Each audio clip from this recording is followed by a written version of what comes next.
Hey, hi students. Hello everybody. A warm welcome to the worry session. My name is Preksha Sharma, your English educator at Unacademy, and I give you all a very warm welcome to this very particular session. Everyone, please give me a confirmation in the comment section that I'm pretty visible and audible to everyone right in there so that accordingly we can make a move towards our class. So hi and hello to everyone right in there. I welcome you all once again to the very session. We are gonna deal with two stories about flying in one shot, all right, and I'm gonna tell you all the explanation. The word to word explanation is going to be there for everything, so please make sure that you all are listening to me carefully and you all are sharing the link of this session with all your friends because it's an important session. All right, so please make sure that you all are listening very carefully and you all are going ahead with it the right way as well. Alrighty, people. So I hope that I'm pretty audible and visible to everyone right in there. Moving ahead, everyone, let me tell you all one thing which is very important in this very particular session. That two stories about flying is more or less containing, is more or less talking about the two major aspects. Okay. So there are two chapters under this title. One is his first flight, which has been written by Liamoho Fletty, and the second one is the Black Aeroplane. All right. So I want all of you to please make sure when you are reading these two chapters, no, you are so very much concentratingly understanding it. The reason being because if under one title you are being given two chapters, no, so the questions in your examination can be interlinked. So you have to be smart enough to be able to answer the interlinked questions in the way that you are just being so clear in describing it. Okay, it's really important to understand. All right. So everyone, I welcome you all once again. A very good afternoon. And guys, this is going to be our half yearly revision. So please make sure that you all are listening to me very carefully. Moving ahead, everyone, my name is Preksha Sharma. I am your English educator here at Unacademy, and I've done Masters in English from Delhi University. I've been guiding a lot of students for the past few years to be really good in their communication skills and to score good marks in their academics as well. So I am pretty sure that I can help all of you with it. So please make sure that you all are really getting into it. You all are understanding the things the right way and you all are following me dedicatedly. If you guys are not following me on the Unacademy app, then kindly do that because a lot of special classes are being taken by me. All right. So it's important that you pay attention to all the special classes for your good and for your betterment. Alrighty, people. So this is something that's basically for your good. Hi, Rakshan. Moving ahead, पहला chapter आपका है बेटा his first flight. All right, and this has been written by Liam O. Flaherty. अब मेरा पहला point यहाँ पे क्या है आप लोगों के लिए? देखो, जो चैप्टर है ना वो बहुत सारी इंपॉर्टेंट चीजें हम लोगों को बता रहा है. ठीक है, इस चैप्टर में आप देखोगे कि हम किसी की फ्लाइट की बात कर रहे हैं. Flight basically refers to word like the act of all right flying, यानी कि उड़ने का जो तरीका है वो. ठीक है, और पहली फ्लाइट है और हिज यहाँ पे दे रखा है यानी कि किसी ने अपनी पहली उड़ान भरी है. दोनों चैप्टर्स जो आपके हैं इधर सिलेबस में, हिज फर्स्ट फ्लाइट और the black aeroplane, they are ultimately dealing about flight. All right, they are ultimately dealing about flying. All right, पहली story is dealing with the flying of a bird. Okay, all right, that's what we see. Okay, the second flying is that of an aeroplane. Okay, that is why I want to tell you all कि जब आपसे ये chapter पूछा जाएगा ना आपके exam में, आप ऐसे नहीं करोगे कि आप बस एक directly you will not do like this कि आप चैप्टर को अच्छे से पढ़ नहीं रहे हो. ठीक है, क्योंकि दोनों में आप ये देखोगे कि ultimately it's talking about flying. It ultimately it is talking about flying. So that's what you have to be very careful about. Is that making sense to everyone? Am I making sense, everybody?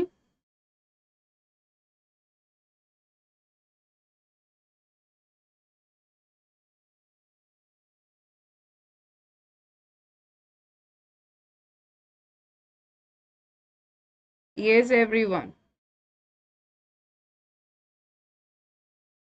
Yes, everybody. Is that making sense to everyone? So ultimately, both the chapters, they are more or less talking about the flight. Okay, they are more or less talking about the flying of a bird. All right, they are talking about the flying of an aeroplane. That's what we see right in here. Okay, so this is the half yearly revision, everyone. Please make sure that you all are just understanding this clearly and you all are definitely making a move with it as well. Okay, it's really very important to understand in the correct manner. Okay, so everyone, now moving ahead, please make sure that you are learning the name of the person correctly. All right, the name of the writer. See, whenever you are being asked the name of a writer, no, it is really important that you should know like how to write it correctly. Since a person has got a way of writing a name, when you're writing a name, like for example, if I'm saying, so I write my name as Preksha Sharma. So there is a particular way of doing it. So यहाँ पे क्या है? It's Liam O Flaherty. All right, so Liam O, and then you have that apostrophe and Flaherty. Please write the name this way only. When you're being going to, I mean, when you will be asked about this in your examination, no, please make sure that you are writing it the correct way. All right, it's really important because when you're being asked, this is really important. All right, is that making sense, everybody?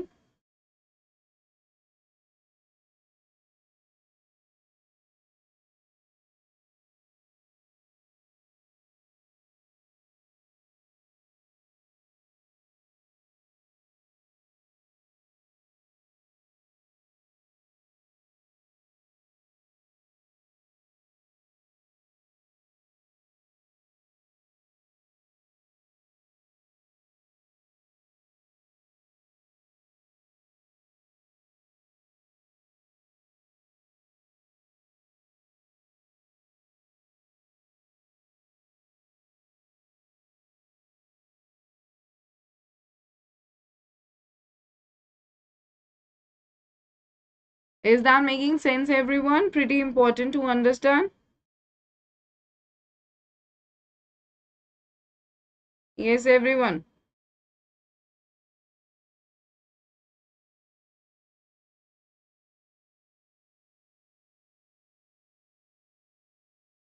Yes, guys, please tell me, everybody.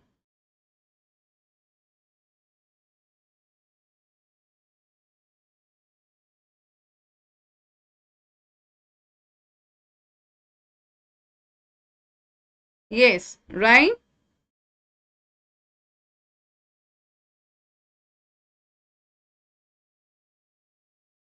Alrighty, people. Okay. So moving ahead, everybody, in your paper, like you see that there this this very particular thing is given, that is before you read section is given. So I have been saying this again and again in all my sessions that whenever we are dealing with before you read sections, no, so you have to always be clear about this. You have to read it because in your chapter, Nelson Mandela, when you go through this before you read section, you will see that a lot of information you will be finding right in there. So it's pretty important that you understand what is being given because at times you get certain information which is really important to understand the background of the chapter right in your before you read section. All right, so this is very, very important. All right. This is super important. So now we are just going to tell that what exactly is being given. I mean, just read it. Since the earliest times, humans have dreamt of conquering the skies. Here are two stories about the flying. तो क्या है मतलब बहुत पुराने समय से ही all right बहुत पुराने समय से ही ओके ये चीज होती आ रही है ऑल राइट ये चीज होती आ रही है बहुत पुराने समय से ही ये चीज होती आ रही है कि हर कोई ये चाहता है कि हम आसमान छुएं ऑल राइट, सो यहाँ पे आपको दो स्टोरीज दी गई हैं। पहली स्टोरी में ये है कि एक young seagull is afraid to fly. ठीक है, एक young seagull, seagull basically birds होते हैं जो आपको यूजुअली आपके सी के पास ही मिलेंगे, उसको ना डर लग रहा है उड़ने से। How does he conquer his fear, so वो अपने डर को कैसे जीतता है, वो अपने डर को कैसे हराता है finally, in the sense that how does he able to make this clear in his mind that he would have to kick away the fear if he wants to fly high. Okay, यानी कि आपको before you read से ये तो पता चल गया ना that what exactly, all right.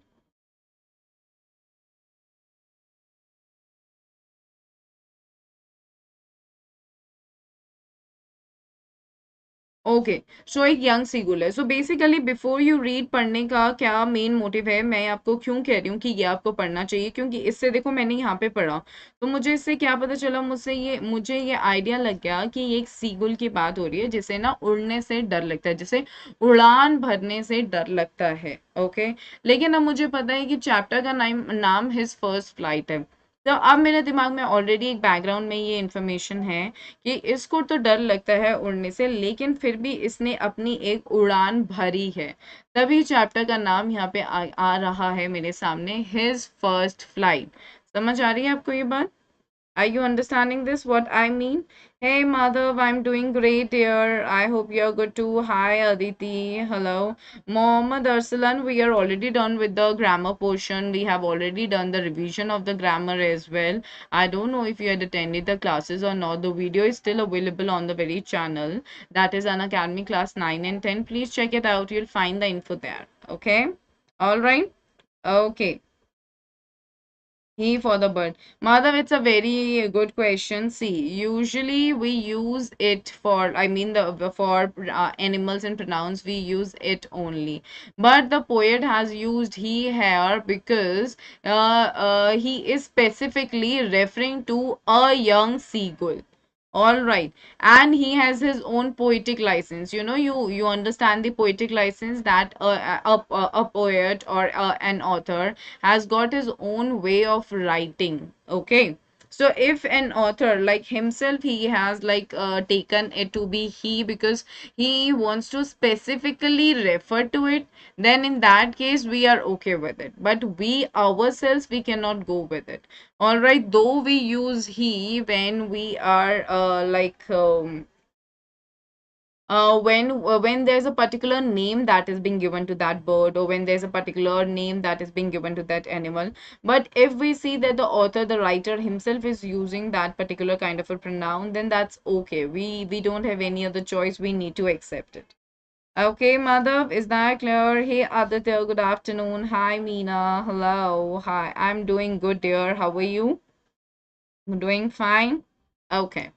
तो अब चलते हैं हम चैप्टर की ओर। ठीक है, अच्छे से समझेंगे। आपको जो भी दिक्कत है आप मुझे बताओगे। सेशन थोड़ा लंबा चलेगा, मैं दोनों चैप्टर्स आप लोगों को करवाने वाली हूँ। ठीक है, अब आपने देखा इसमें आपका पहला वर्ड लेटर जो है वो रिपीटेड है, विच इज द। मैंने जैसे आपको पहले भी बता रखा है, ये आपकी बुक का स्टाइल है।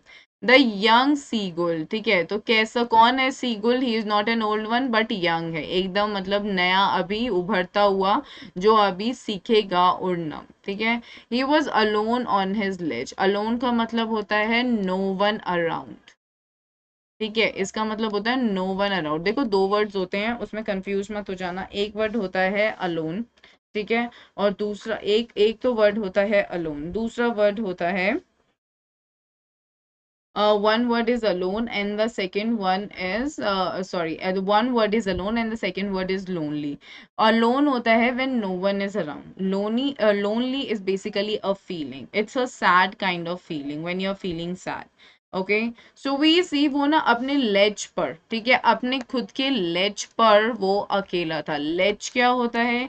एक नैरो सा, ठीक है, एक नैरो हॉरिजॉन्टल सरफेस होता है, हॉरिजॉन्टल सरफेस होता है projecting from a wall. All right, मतलब एक वॉल के साथ ही होता है या फिर क्लिफ से दिख रहा होता है, यानी कि इस तरीके से या फिर कुछ और सरफेस। तो बेसिकली आप देखोगे कि ज्यादातर ओशंस या सीज के साइड पे ना एक सरफेस बना होता है, ठीक है, पत्थर का या थोड़ा सा छोटा सा भी। वहां पे आपको ये सीगुल्स बहुत मिल जाएंगे। आप मतलब ओशन के बीच में भी आप when you are on a ship और अ स्टीमर और क्रूज, आपको आराम से ये सीगुल्स मिल जाते हैं। ये यूजुअली आपको सी के पास ही मिलते हैं। All right. तो यहाँ पे, यहाँ एंड ऑफ द माउंटेन भी मीना हम बोल सकते हैं या क्लिफ भी बोल सकते हैं, ठीक है। तो वो अपने उस क्लिफ पे ना, क्या सॉरी, उस लेज पे वो अकेला था। His two brothers and his sister, यानी कि अब आपके आई डिटेल, ठीक है। Please keep in your mind कितने ब्रदर्स थे, दो भाई थे, एंड हिज सिस्टर और उसकी एक बहन, हैड ऑलरेडी फ्लोन। यहाँ पे हमने कौन सा टेंस यूज किया है, यहाँ पे हमने पास्ट परफेक्ट टेंस यूज किया है, ध्यान से समझना, ठीक है। यहाँ मैंने पास्ट परफेक्ट टेंस यूज किया है, हैड ऑलरेडी फ्लोन। तो मतलब वो वहां से ऑलरेडी निकल चुके थे, क्योंकि पास्ट की बात हो रही है इसलिए पास्ट परफेक्ट टेंस यूज हुआ है। वो वहां से ऑलरेडी बेसिकली बता रहा है that something had already happened. Okay, happened already. तो वो लोग कहाँ गए, वो लोग दूर चले गए थे द डे बिफोर। देखो अब यहाँ पे द आया है। द डे बिफोर का क्या मतलब है कि जिस दिन वो जिस दिन की बात यहाँ पे हो रही है उससे एक दिन पहले, यानी कि अभी हमें पता चलेगा ऑलमोस्ट 24 आवर्स पहले, ठीक है। प्लीज डिटेल्स पे ध्यान देने की जरूरत है। जब चैप्टर आपसे पूछा जाएगा, आपका मेन काम ये है कि आपको डिटेल्स पता होनी चाहिए। All right, okay Devansh, hi dear. He had been afraid to fly with them. Had been afraid का क्या मतलब होता है कि उसको डर लग रहा था उनके साथ उड़ने में। Somehow when he had taken a little run, please ध्यान से सुनो, ठीक है। somehow मतलब किसी तरीके से, when जब, he had taken past perfect again, ठीक है, यानी कि पहले की बात हो रही है पास्ट की, जब उसने एक बार ट्राई किया था। तो ही हैड टेकन, उसने लिया था क्या, एक छोटा सा रन। अ लिटिल मैंने आपको बताया है, अ लिटिल होता है वेरी लेस, ठीक है। Because run is like, here I am talking about the fact कि वो थोड़ा भागा। यहाँ पे ये वाला जो रन है, this is not in terms of like how many runs are covered, कितने रन ले लिए क्रिकेट में, वो वाला काउंटेबल चीज नहीं है। यहाँ पे वो अनकाउंटेबल फॉर्म में दे रखा है, इसलिए मैं यहाँ पे अ लिटिल बोलूंगी। अ लिटिल हम कब यूज करते हैं, जब हम बहुत छोटी सी चीज की बात करते हैं। तो उसने एक छोटा सा रन लिया था forward to the brink of the ledge. तो यानी कि ये ब्रिंक है, ब्रिंक मतलब बिल्कुल उसका एज, ठीक है, बिल्कुल उसके ऊपर तक, मतलब बेसिकली जैसे हम बोलते हैं ना that do not fill the glass up to the brink, ठीक है। ब्रिंक का क्या मतलब होता है, बिल्कुल उसके ऊपर तक नहीं, ठीक है। So brink of the ledge basically means कि एकदम से उसके बिल्कुल कोने तक। ओके, जब उसने थोड़ा सा आगे बढ़ के भागने की कोशिश की थी, and attempted to flap his wings, और फिर उसने अटेम्प्ट किया, उसने कोशिश करी, किस लिए, कि वो अपने विंग्स को फैलाए, फ्लैप करे उन्हें, ठीक है। ही बिकेम अफ्रेड, वो डर गया, ठीक है, वो डर गया। ऑल राइट, तो ये सेंटेंस हमने पास्ट परफेक्ट टेंस में यूज किया है, क्योंकि यहाँ पे क्या हो रहा है, one action got completed all right before the action, before the other action. All right, yes, very good Devansh. So the great, अब द क्यों लगाया, क्योंकि मैं स्पेसिफाई कर रही हूँ कि कितना वो फैला हुआ है। तो द ग्रेट एक्सपेंस ऑफ सी, यानी कि जो इतनी फैलावट है समुद्र की, स्ट्रेच्ड डाउन बीनीथ, यानी कि वो उसके जो क्लिफ है, सॉरी, वो जो उसका लेज है, उसके नीचे उसको दिख रहा है कि एकदम समुद्र दूर दूर तक फैला हुआ है। And it was such a long way down, और वो बहुत नीचे तक है। और यहाँ पे आपका डैश आया है बताने के लिए कि कितना नीचे, माइल्स डाउन, मतलब बहुत, उसकी गहराई बहुत है। माइल्स डाउन का मतलब है कि वो बहुत डीप है। तो यानी कि आपको क्या पता चल रहा है कि वो डरा हुआ है। All right, he is filled with fear, he has fear in him कि मेरे से नहीं हो पाएगा, मैं नहीं कर पाऊंगा। All right, is that making sense to everyone?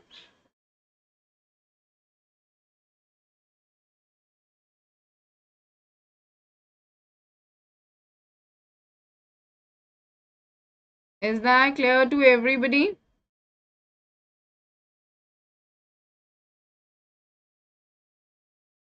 Yes, clear.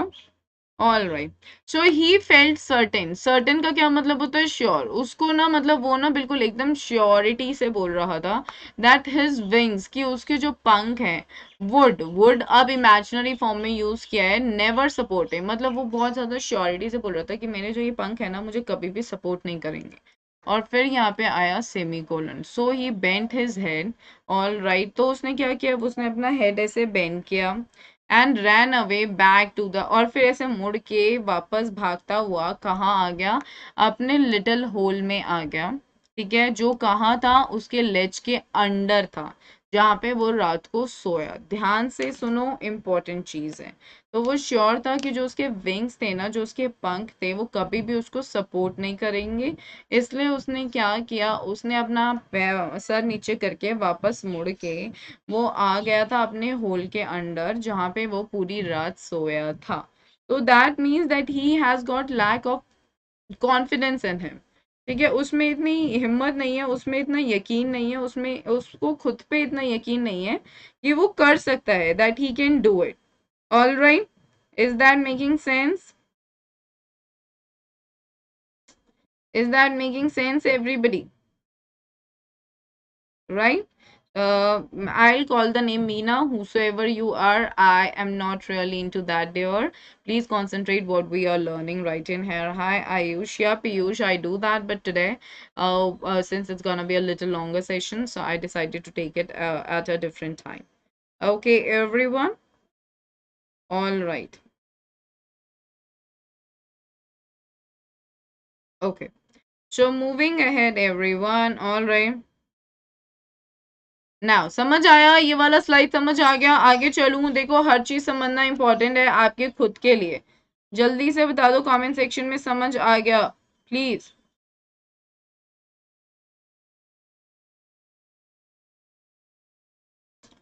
चलिए आगे चलते हैं। इवन व्हेन, जबकि, इवन व्हेन ईच ऑफ, ठीक है, ईच ऑफ हिज ब्रदर्स, तो मैंने आप लोगों को बता रखा है कि ईच ऑफ एक ऐसा एक्सप्रेशन है जिसके बाद जो नाउन आता है वो हमेशा प्लूरल होता है। ऑल राइट, हमेशा ध्यान रखना। इवन वेन, जबकि ईच ऑफ हिज ब्रदर्स, यानी उसके दो ब्रदर्स थे, ठीक है, दोनों उसके भाई और उसकी छोटी बहन, ठीक है, जिनके विंग्स, हुज विंग्स वर फार शॉर्टर देन हिज ओन, जिनके विंग्स, जिनके पंख उससे बहुत, फार शॉर्टर का मतलब क्या हुआ, फार शॉर्टर ये बता रहा है कि जो उसके विंग्स हैं वो बहुत छोटे थे उसके खुद के विंग्स से।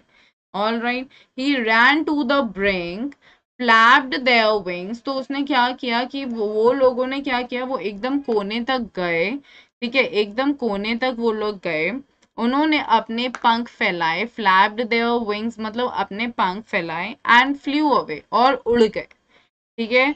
ही failed to muster up courage, muster up का क्या मतलब होता है, टू गैदर, मतलब इकट्ठा करना, वो फेल हुआ अपना सारी हिम्मत जुटाने में, ठीक है। To take that plunge, plunge मतलब होता है कि फटाफट से अपने आप को पुश करे कि हाँ I will be doing this, ठीक है, to plunge. All right, which appear to him so desperate, तो उसको ना वो चीज ऐसा लग रहा था कि मुझसे नहीं हो पाएगा।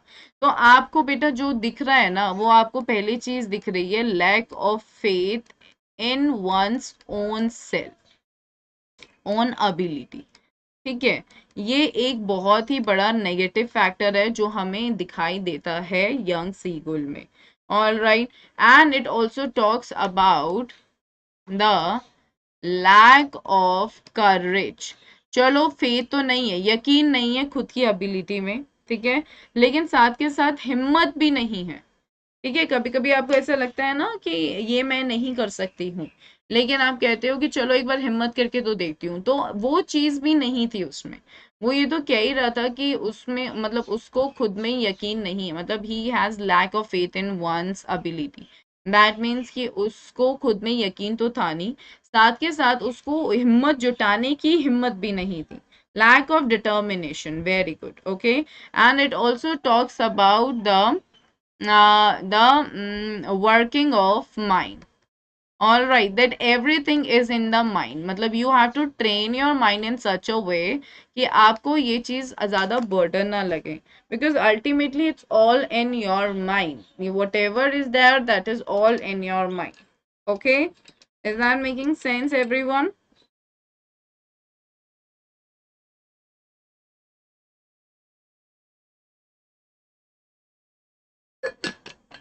क्लियर है सबको? Lack of determination, very nice. चलिए आगे चलते हैं. सो हिज फादर, अब जो उसके पापा हैं, ठीक है, और जो उसकी मम्मा है, they had come, past perfect again. मतलब आप ये देखो चैप्टर में पास्ट में चल रहा है, मैंने आपको क्या बता रखा है, जब हम आंसर्स लिखते हैं तो हमारा एक तरीका होता है आंसर्स लिखने का. तो यहाँ पे आप वो चीज देख रहे हो, ठीक है, कि यूजुअली आप देख रहे हो कि चीजें पास्ट में ही बताई जा रही हैं. ओके, सो उसकी मम्मी उसके पापा आए थे अराउंड, अराउंड मतलब उसके आसपास, कॉलिंग टू हिम, उसको बुलाते हुए, श्रीली. श्रीली का क्या मतलब होता है कि वो एक ऐसा टोन, मतलब shrill tone is a tone, मतलब उनकी आवाज जैसी होती है, basically that is what it refers to. ठीक है, अपब्रेडिंग हिम, अपब्रेडिंग का मतलब होता है स्कोल्डिंग हिम. ठीक है, उसको डांट रहे थे वो. ओके, थ्रेटनिंग हिम, डरा रहे थे, किस चीज के लिए? To let him starve, that means let him die in hunger. ठीक है, ऑन हिज लेज, उसके खुद के उस लेज पे, अनलेस, जब तक वो वहां से उड़ता नहीं है. Okay, but for the life of him he couldn't move. Life of him का ये मतलब होता है कि पूरी कोशिश करके, जान लगा के भी वो वहां से मुड़ नहीं पा रहा था, वो वहां से उड़ नहीं पा रहा था. could यहाँ पे यूज किया गया है अबिलिटी के लिए, इट्स अ मोडल वर्ब. ठीक है, और मोडल वर्ब ये बेसिकली यूज किया जाता है आपकी अबिलिटी के लिए. समझ आ रही है बात की यहाँ पे क्या बात है? जो है we see that the parents they were upbraiding him. Upbraiding का मतलब होता है स्कोल्ड करना. वो उनको डरा रहे थे, वो उनको बोल रहे थे कि हम तुझे स्टार्व करने देंगे, we will let you die in hunger. All right, अगर तू नहीं उड़ता है तो. Okay, so the parents, they were being not very much harsh, they were not being rude. It's not that they didn't love him, it's just that they wanted him to take a step for himself, because he couldn't depend upon his parents for the entire life. He had to take a step for his own self. It was important for him. All right. Am I making myself clear to you? Yes, guys. समझ आ रही है बात सबको? Okay, so that was 24 hours ago. तो अब यहाँ पे आपको पता चलता है कि ये सब चीजें कब हो रही थी? 24 घंटे पहले. यानी कि since 24 hours he is alone, यही चीज आपको बताई गई थी चैप्टर के स्टार्टिंग में. ऑल राइट, समझ आया सबको? Everyone, are you all with me? Are you all understanding what I am telling you all? Yes, everyone. Are you all understanding what I'm telling you all? Everyone, quickly tell me, please. Am I making sense to all of you? Yes, guys. Give me a thumbs up or say yes in the comment section so that I would understand that yes, you guys are understanding this.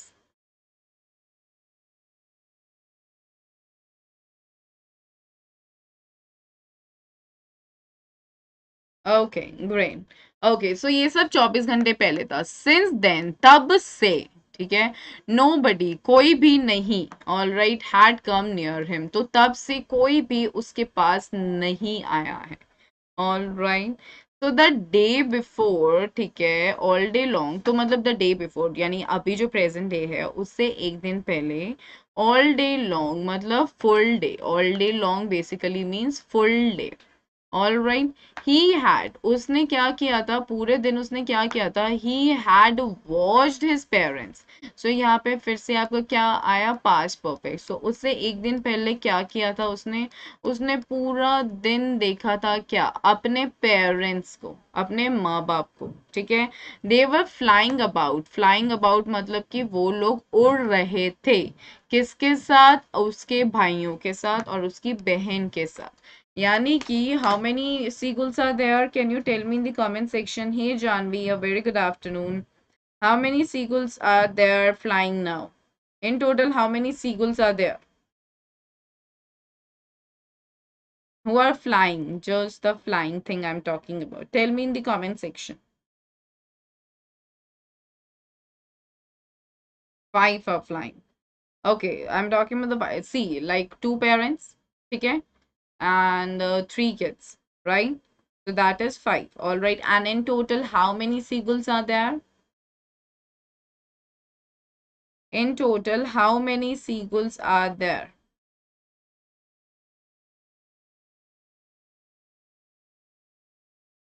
5. His mother, father, two brothers, and sister. In total, there are 6, right? Janvi, in total, there are 6. He had got two brothers and one sister. All right, we are being told about this. Absolutely correct. तो ध्यान रखना, detail है, important है, आ जाता है question में कभी कभी. तो क्या हुआ कि वो ना पूरे दिन क्या देख रहा था कि जो उसके पेरेंट्स हैं ना वो उड़ रहे थे. किसके साथ उड़ रहे थे? भाई के साथ, ठीक है, और बहन के साथ, ठीक है. और क्या कर रहे थे? Perfecting them. परफेक्टिंग देम का क्या मतलब होता है कि उनको सिखा रहे थे कि क्या चीज, द आर्ट ऑफ फ्लाइट. उनको सिखा रहे थे कि उड़ते कैसे हैं, क्या तरीका होता है उड़ने का. All right, please remember this. यहाँ पे द लगाया है, मैं स्पेसिफाई कर रही हूँ कौन सी आर्ट है. फ्लाइट, उड़ने की art. Teaching them how to skim the waves. Waves, skim का क्या मतलब होता है? Like when you see the waves like this, no, आपने कभी ऐसे वेव्स देखी है तो आपने देखा होगा कि जो क्या कहते हैं, बर्ड्स होते हैं, वो बस ये वेव्स के इनको टच करके आ जाते हैं. They do not dive into it. So skimming is like just perfecting into the art of just touching the waves and then flying away. All right. तो वो ये सिखा रहे थे कि हमें स्किम कैसे करनी है वेव्स. All right. और हमें डाइव कैसे करना है फॉर फिश. ठीक है, मतलब कि हमें अगर फिश पकड़नी है, ऑल राइट, कि अगर हमें मतलब फिश लेनी है एज अ फूड, तो हमें उसके लिए कैसे डाइव करना होता है. So basically the parents, they were doing what the parents are suppose to do, teaching the kids the ways to live the better life. I mean, how to be independent, how to search the food for one own self, how to learn things the right way. That is what we see here. So he had, okay, उसने in fact वो अपने छोटे बड़े भाई को क्या देखा उसने? ये देखा कि he had in fact seen his older brother, जो उसका बड़ा भाई था, catch his first herring. उसने ये भी देखा कि पहली herring उसके बड़े भाई ने कैसे पकड़ी. herring क्या है? ये एक fairly small silver fish है, ठीक है, क्योंकि मम्मी पापा सिखा रहे थे. So that is what now he was learning. And he was learning what he was learning how to get the food for one own self. Okay, and he was doing that. Why? I mean, the older brother was able to do that. Why? Because the older brother was courageous enough. He wanted to learn. He wanted to learn for himself, for his own self. Okay. And devour it. Devour it का मतलब होता है eat it completely. ठीक है, और उसको खा ले. All right. Standing on a rock. All right. और कैसे, वो कहाँ से पकड़ा था उसने? जब वो एक रॉक पे खड़ा था. while his parents circle around raising a proud cackle. so उसके पेरेंट्स क्या कर रहे थे जब उसने ऐसे फिश पकड़ ली थी, herring? so they were all just going around him. I mean, the parents, the mother seagull and the father seagull, they were making circles around him. That is just one of the ways of celebration done by the seagulls or any birds that you'll see. Okay, they were just circling around him and they were raising a proud cackle. Cackle is a sound made by the seagulls. So that particular sound that was being made by the seagulls, I mean the parents seagulls, that was basically a proud one. When they were feeling so good about their child learning the first thing and learning it the right way, when he had catched the herring. Okay. And all the morning the whole family, और पूरे मतलब पूरी सुबह सारी family, वो 5 लोग, had walked about on the big plateau. so वो लोग ऐसे चल चल के एक बड़े से प्लाट्यू पे चले गए थे, जो कहाँ पे था? जो मिडवे में था, यानी कि जो बीच रास्ते में था, बिल्कुल उस क्लिफ के ऑपोजिट. All right. जहाँ पे सीगुल, यंग सीगुल था, इन अ वे उसको एक ताना मारते हुए, उसको ये दिखाते हुए कि you are a coward. Cowardice basically refers to lack of bravery. Okay, so now they were in the midway and they were like, for example, here was his cliff. All right, यहाँ पे उसका Cliff है। सो बिल्कुल यहाँ पे वो mid way में उसके सामने थे, उसको दिखाना चाह रहे थे that you are a coward, you don't have the courage, you can not do anything on your own, you do not have the will to do something of your own. Okay, that is what we see here. Devour basically means, बेटा मैंने बताया ना, to eat it completely, एकदम से गटक जाना, ठीक है, सारा खा जाना।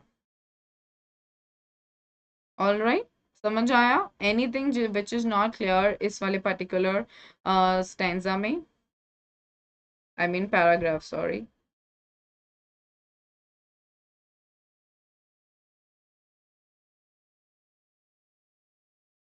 Is there anything which is not clear?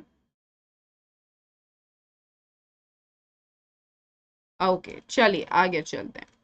Now the sun was now ascending the sky, मतलब now the sun was shining, okay, and it was coming up in the sky. Okay, coming up in the sky. Blazing on his ledge. Blazing का क्या मतलब होता है? Shining.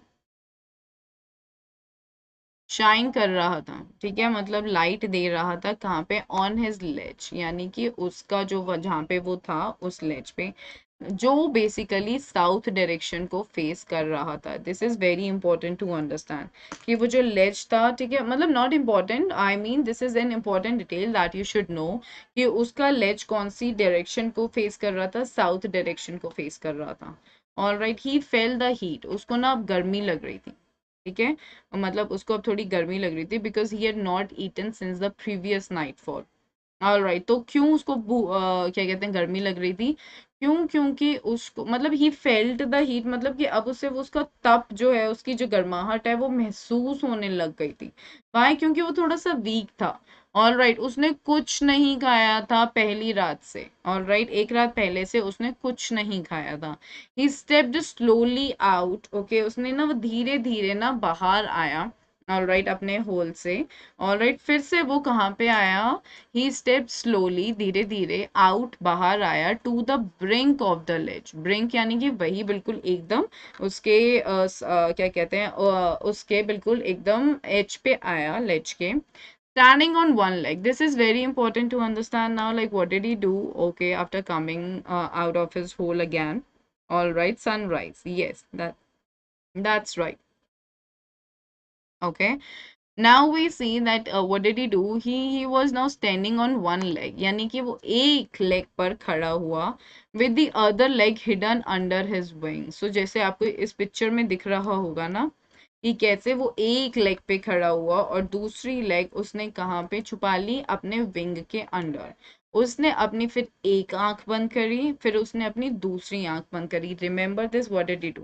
उसने क्या किया? वो एक लेग पर खड़ा हुआ, ठीक है, दूसरी लेग उसने अपने विंग के अंदर छुपा ली, फिर उसने एक आंख बंद करी, फिर उसने दूसरी आंख बंद करी, and pretended to be falling asleep. Pretend का क्या मतलब होता है?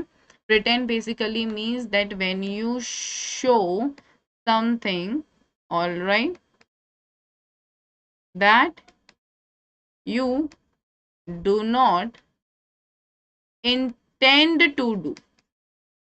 फॉर एग्जाम्पल, जैसे कभी कभी आपको अगर बहुत गुस्सा आ रहा होता है तो आप प्रिटेंड करते हो, नहीं नहीं मुझे गुस्सा नहीं आ रहा है, आई एम फाइन, मुझे बुरा नहीं लग रहा है, आई एम ओके, ठीक है। तो असेंडिंग तो हो गया आपका राइज, ब्लेजिंग हो गया हॉट। तो वो अब ये दिखावा कर रहा था, ठीक है, वो दिखावा कर रहा था कि उसको नींद आ रही है। Why do you think that he was doing that? Why do you think that he was doing that? What do you think about it? क्यों ऐसा कर रहा था?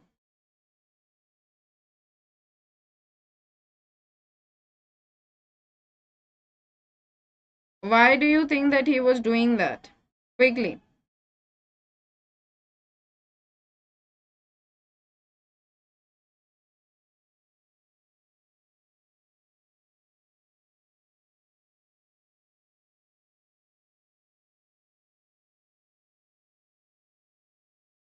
What do you think, guys?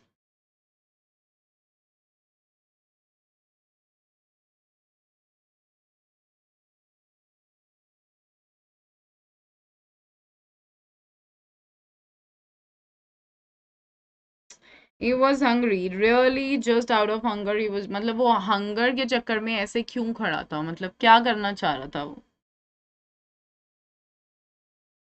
Yes Janvi, absolutely correct. वो पता है ऐसे इसलिए करना चाह रहा था क्योंकि उसको ना अटेंशन चाहिए थी अपनी फैमिली की। ऑल राइट, उसको ये चाहिए था कि मैं अगर ऐसे कोशिश करूंगा ना, बिल्कुल लेच पे आके मैं सोने की कोशिश करूंगा, तो मम्मी पापा को लगेगा कि मैं गिरने वाला हूँ, तो out of care mummy papa आएंगे मेरी हेल्प करने के लिए। Okay, so he was just acting a little more smarter. All right, so that in order to show that he was hungry and tired, no mother, yeah, in order to show that he's falling asleep and he would fall, and that is why like the parents, out of the concern for him, would at least come too near to him, okay, and would definitely be helping him and would get food for him, because earlier the day before the parents, they had like completely scolded him, okay, and they had threatened him that we would let you starve. All right, so that is the thing that you have to keep in your mind. So still they took no notice of him, ठीक है, तब भी उन्होंने ना उस पर ध्यान ही नहीं दिया. Okay, so that is a little funnier thing right in here. He wanted to be noticed. That is why he pretended it. But the parents were being parents, all right. They were like, let it be. We are not just going to like understand any of his fake things, you know. At times ऐसा होता नहीं, mummy papa आपको अगर डांट रहे हैं, so you are like, oh, मतलब you are crying and the baby is crying, okay. Baby feels कि मैं रो रहा हूँ, तो मम्मी ना मतलब मारेंगी नहीं, डांटेंगी नहीं, बट योर मम बीइंग योर मम, she schools you more. So that is what is happening here. The parents, they are not really in favor of this, that they are just liking it. No, they are not liking it at all. All right, got it. So now he saw his two brothers. फिर उसने क्या देखा कि उसके जो दो भाई हैं, ठीक है, all right, और जो उसकी बहन है, lying on the plateau, dozing with their heads sunk into their necks. फिर उसने अब क्या देखा कि उसके जो दो भाई हैं और उसकी जो बहन है, वो ना वहाँ प्लेट्यो पे ना, मतलब वहाँ पे हैं, ठीक है, और वो कैसे सो रहे हैं, डोजिंग. डोजिंग का मतलब होता है sleeping,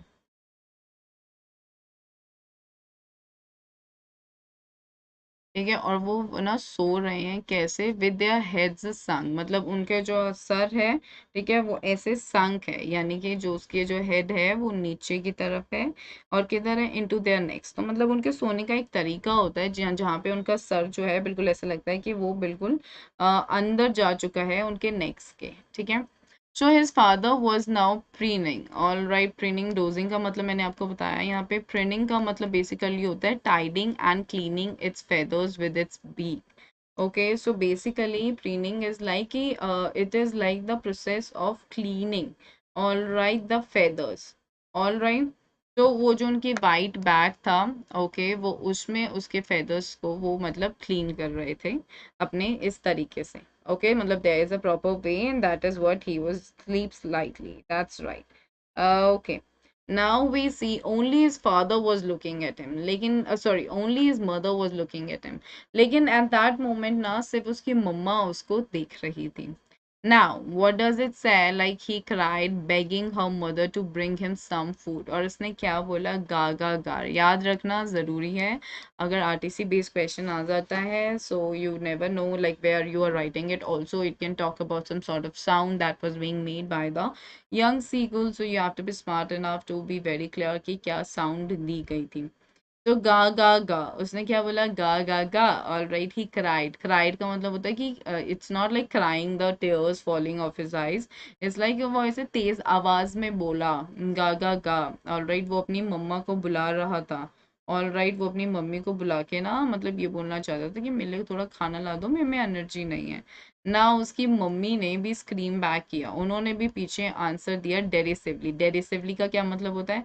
a manner expressing ridicule. अभी बताती हूँ. तो उन्होंने क्या किया? गाओ काल आओ, यू नो, जैसे कभी कभी घर में होता है, यूर लाइक मम्मी मुझे बहुत भूख लग रही है, प्लीज सॉरी मम्मी मैं अब ऐसे नहीं करूंगी, ठीक है, या मैं ऐसे नहीं करूंगा. तो योर मम्मी इज लाइक कोई फायदा नहीं है तेरे से तो इस बारे में बात करने का, तू ऐसे ही करेगा. So that is derisively, that you are being your mom is really being like annoyed. So the way she says things, तो वहां पे हम इसको ऐसे बोलते हैं. All right. तो बेगिंग इज लाइक, हाँ वो रिक्वेस्ट कर रहा था. ठीक है, कि आप प्लीज मेरे लिए खाना ला दो। तो उसकी मम्मी ने फिर से उसको बहुत ही डेरिसिव टोन में बोला, यानी कि a tone which is expressing the ridicule, that means the annoyance. All right, now but he kept calling plaintively. Plaintively का क्या मतलब होता है? एक्सप्रेसिंग सोरो, मतलब लेकिन वो बहुत ही ज्यादा सोरोफुल वे में ना उनको बोलता रहा, बुलाता रहा। और फिर 1 मिनट बाद, ध्यान से सुनना, ठीक है, कि उसके कितने मिनट, आई मीन जब वो when he was begging for the food, तो फिर क्या रिएक्शन आया, फिर कैसे बिहेव किया गया। तो आफ्टर अ मिनट और सो, फिर 1 मिनट या उसके कुछ देर बाद, उसने एक अटर की, उसने एक आवाज निकाली। वो कैसी थी? जॉयफुल स्क्रीम थी। ठीक है, जो उसने अब आवाज निकाली वो खुशी वाली स्क्रीम थी। क्यों? Because his mother had picked, फिर से आप देखोगे past perfect. All right, why? Because उसकी मम्मी ने पिक किया था। All right, had picked up a piece of fish. All right, तो उसकी मम्मी ने पिक किया था एक टुकड़ा फिश का, ठीक है। And she was flying across to him with it, और वो ना उसके साथ सामने से आ रही थी। All right, flying across, across क्यों होता है? जब भी हम ऑपोजिट डायरेक्शन में होते हैं, ऑल राइट, और वहां से आप किसी चीज की बात करते हो, या फिर कोई चीज आ रही है या कोई चीज जा रही है, तो आप हमेशा अक्रॉस बोलते हो। ठीक है, तो वो वहां से मतलब अक्रॉस वो फ्लाई करके आ रही थी। ऑल राइट, और क्या लेके आ रही थी? एक piece of the fish. Please remember it, it's not a fish. All right, it's a piece of fish. Yes, uttering is, उसने आवाज निकाली, to make a sound, all right, with one's voice, absolutely correct। ठीक है, समझ में आया? Is that making sense to everyone?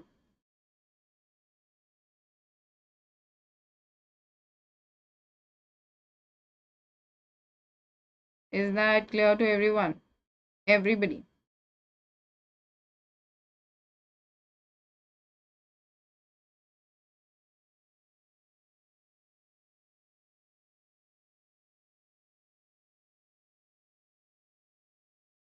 Yes, quickly tell me.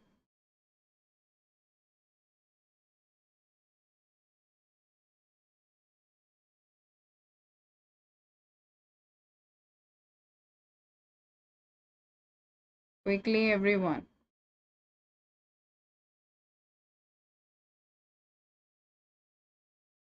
Okay, that's clear.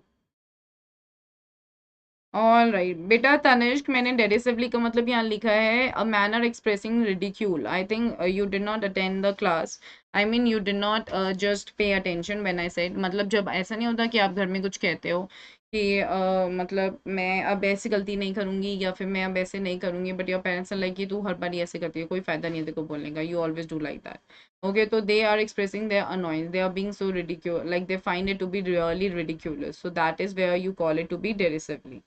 Okay, clear? Now, next everyone. He leaned out eagerly. Leaning out का क्या मतलब होता है? Be in or move into a sloping position. जैसे आप अपनी book में NCERT में अगर अभी देखोगे तो आप देखोगे कि उसकी मम्मी यहाँ तक है और वो यहाँ पे है, तो वो एकदम से बाहर निकलने की कोशिश कर रहा है लेकिन डर रहा है। क्यों? नीचे सी है। All right, like he didn't have that courage, right? I told you that he had that fear. All right.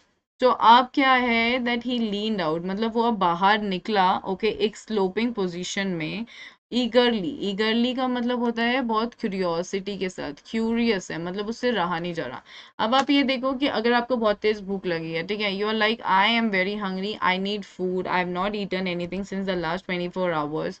What will you do in that case? What does happen? Like if something somebody is giving you something, maybe it's a sandwich or any food item, any snack or anything that you want to eat, or like that is available to eat, not even you want, like available to eat, you will definitely be so curious to eat it, no? You'll be like jaldi la de, mere se wait nahi ho raha hai, like that. Okay, similarly, he being like completely hungry for the last 24 hours, and when he saw that the mother being, because he was just pleasing, sorry, he was just pleading him, no, sorry, he was just pleading her, no, that he needed the food, so he needed his mother to be there.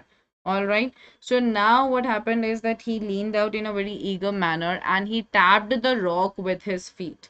All right. So tapping the rock with his feet, उसने tap किया rock को और right अपने पैरों के साथ, यानी कि वो एक पैर आगे रखने लगा। Trying to get nearer, nearer मतलब वो पास और पास जाने की कोशिश कर रहा था, टू हर उनके पास। एज शी फ्लू अक्रॉस, जैसे ही वो आ रही थी ना उठ के ये कोशिश कर रहा था मैं और पास जाऊं, मैं और पास जाऊं। But when she was just opposite to him, लेकिन जब यहाँ पे वो और यहाँ पे उसकी मम्मा, तो जब वो बिल्कुल उसके ऑपोजिट आ चुकी थी, all right, she halted, halted का मतलब क्या होता है, bring or come to an abrupt stop, that means she stopped, अचानक से रुक गई। ठीक है। हर विंग्स मोशनलेस, अब जो विंग्स थे वो बिल्कुल मोशनलेस हो गए, विंग्स अब नहीं फड़फड़ा रहे थे, मतलब ना उड़ रहे थे। द पीस ऑफ फिश, आप यहाँ पे देखो द क्यों लगाया, ध्यान से देखना, यहाँ पे एक चीज समझाऊंगी। यहाँ पे क्या है ये देखो, यहाँ पे आपने देखा अ पीस ऑफ फिश था, क्योंकि बस मैं एक टुकड़ा एक फिश का बोल रही थी, नथिंग एल्स। ऑल राइट, ठीक है। यहाँ पे अब आप उसको द पीस ऑफ फिश लगा रहे हो, द यहाँ पे क्यों लगा रहे हो, यहाँ पे द इसलिए लगाया है क्योंकि हमने पीस ऑफ फिश को ऑलरेडी पहले रेफर कर दिया है, आई मीन इंट्रोड्यूस कर दिया है। तो अगर कोई भी ऐसी चीज जो पहले इंट्रोड्यूस हो चुकी है और अब हम उसकी बात कर रहे हैं, तो हम उसके साथ हमेशा आर्टिकल द लगाते हैं।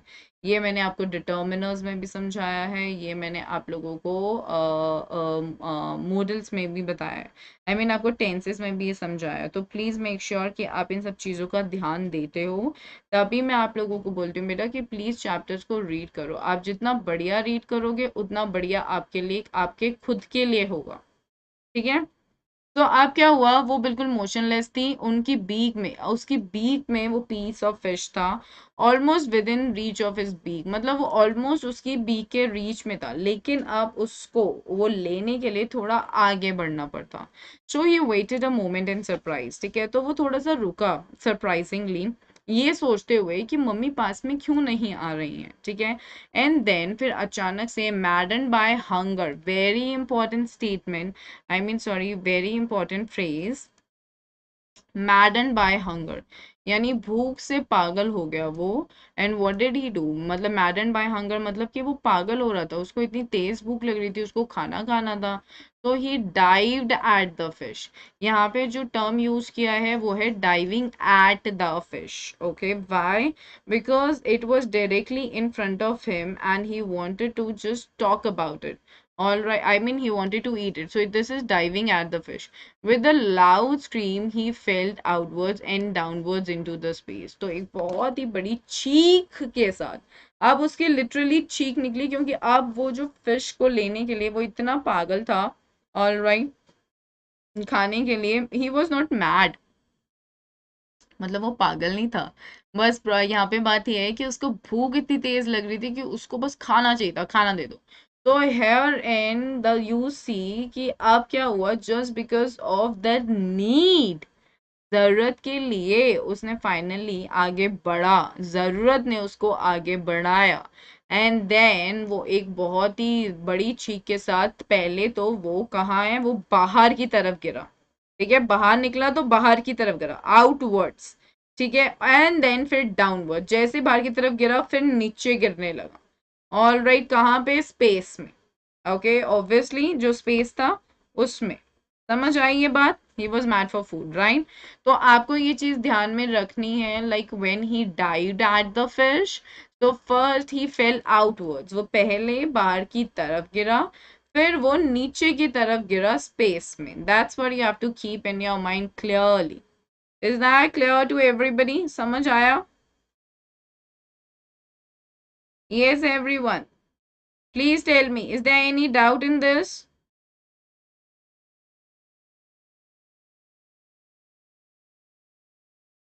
Yes, everyone.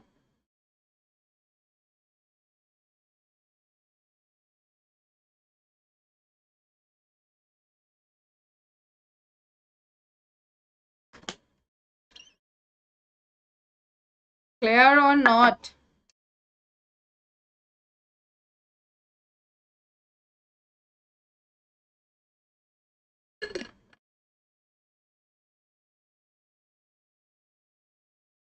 Clear? चलिए आगे चलते हैं। Then देन अ मॉन्स्टरस, ओके, मॉन्स्टरस का मतलब होता है वेरी बिग, ठीक है। देन अ मॉन्स्टरस टेरर, टेरर का मतलब होता है फियर। सीज्ड का मतलब क्या होता है? स्टॉप्ड। All right. तो अब क्या हुआ, एक बहुत बड़ा डर ने उसको मतलब एकदम से रोक दिया था, उसको पकड़ लिया था, ठीक है। एंड हिज हार्ट, और उसका दिल, स्टूड स्टिल, स्टिल का मतलब एकदम मतलब ठहर गया। All right, okay. He could hear nothing, could यहाँ पे क्यों यूज किया गया है? क्योंकि अब उसका जो सुनने की क्षमता थी ना वो खत्म हो चुकी थी, उसको कुछ सुनाई नहीं दे रहा था। But it only lasted a minute, तो कितनी देर ये डर रहा? It only lasted a minute, 1 minute रहा उसका ये डर।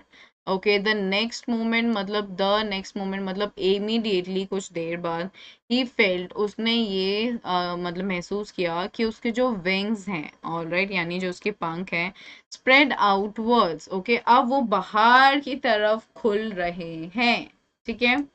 Now we see the wind, यानी कि हवाएं, rushed against his breast feathers, तो यानी कि जो हवा है, ये वाला जो एरिया है ना, ये वाला एरिया, तो अब हवा जो है वो ना वहां से फ्लो हो रही है स्ट्रांगली उसके ब्रेस्ट के फेदर्स से।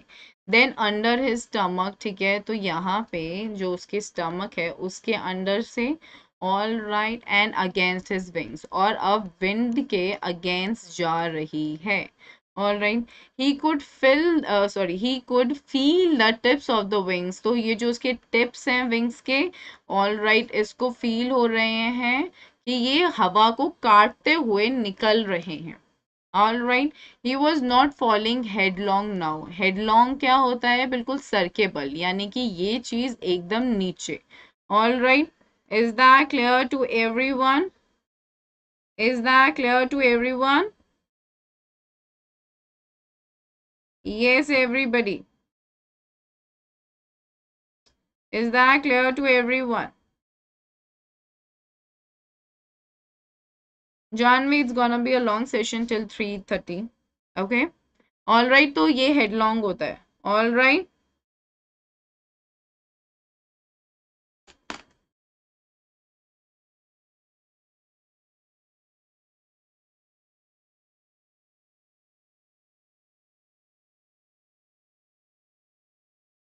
Yes, everyone. Quickly tell me, please.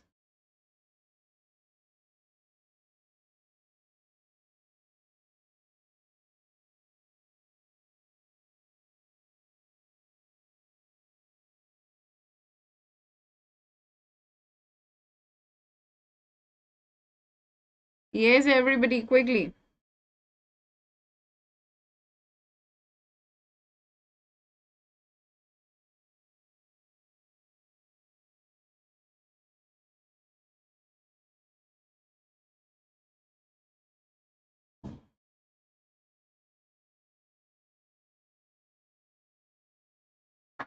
Quickly, everyone.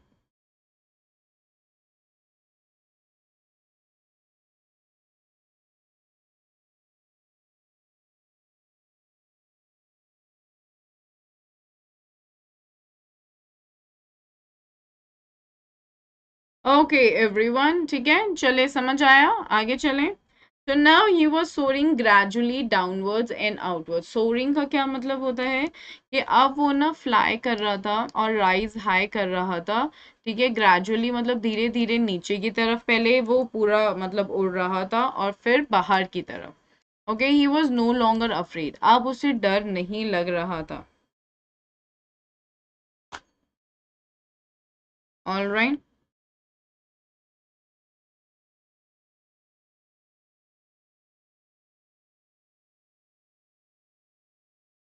अब उसको डर नहीं लग रहा था।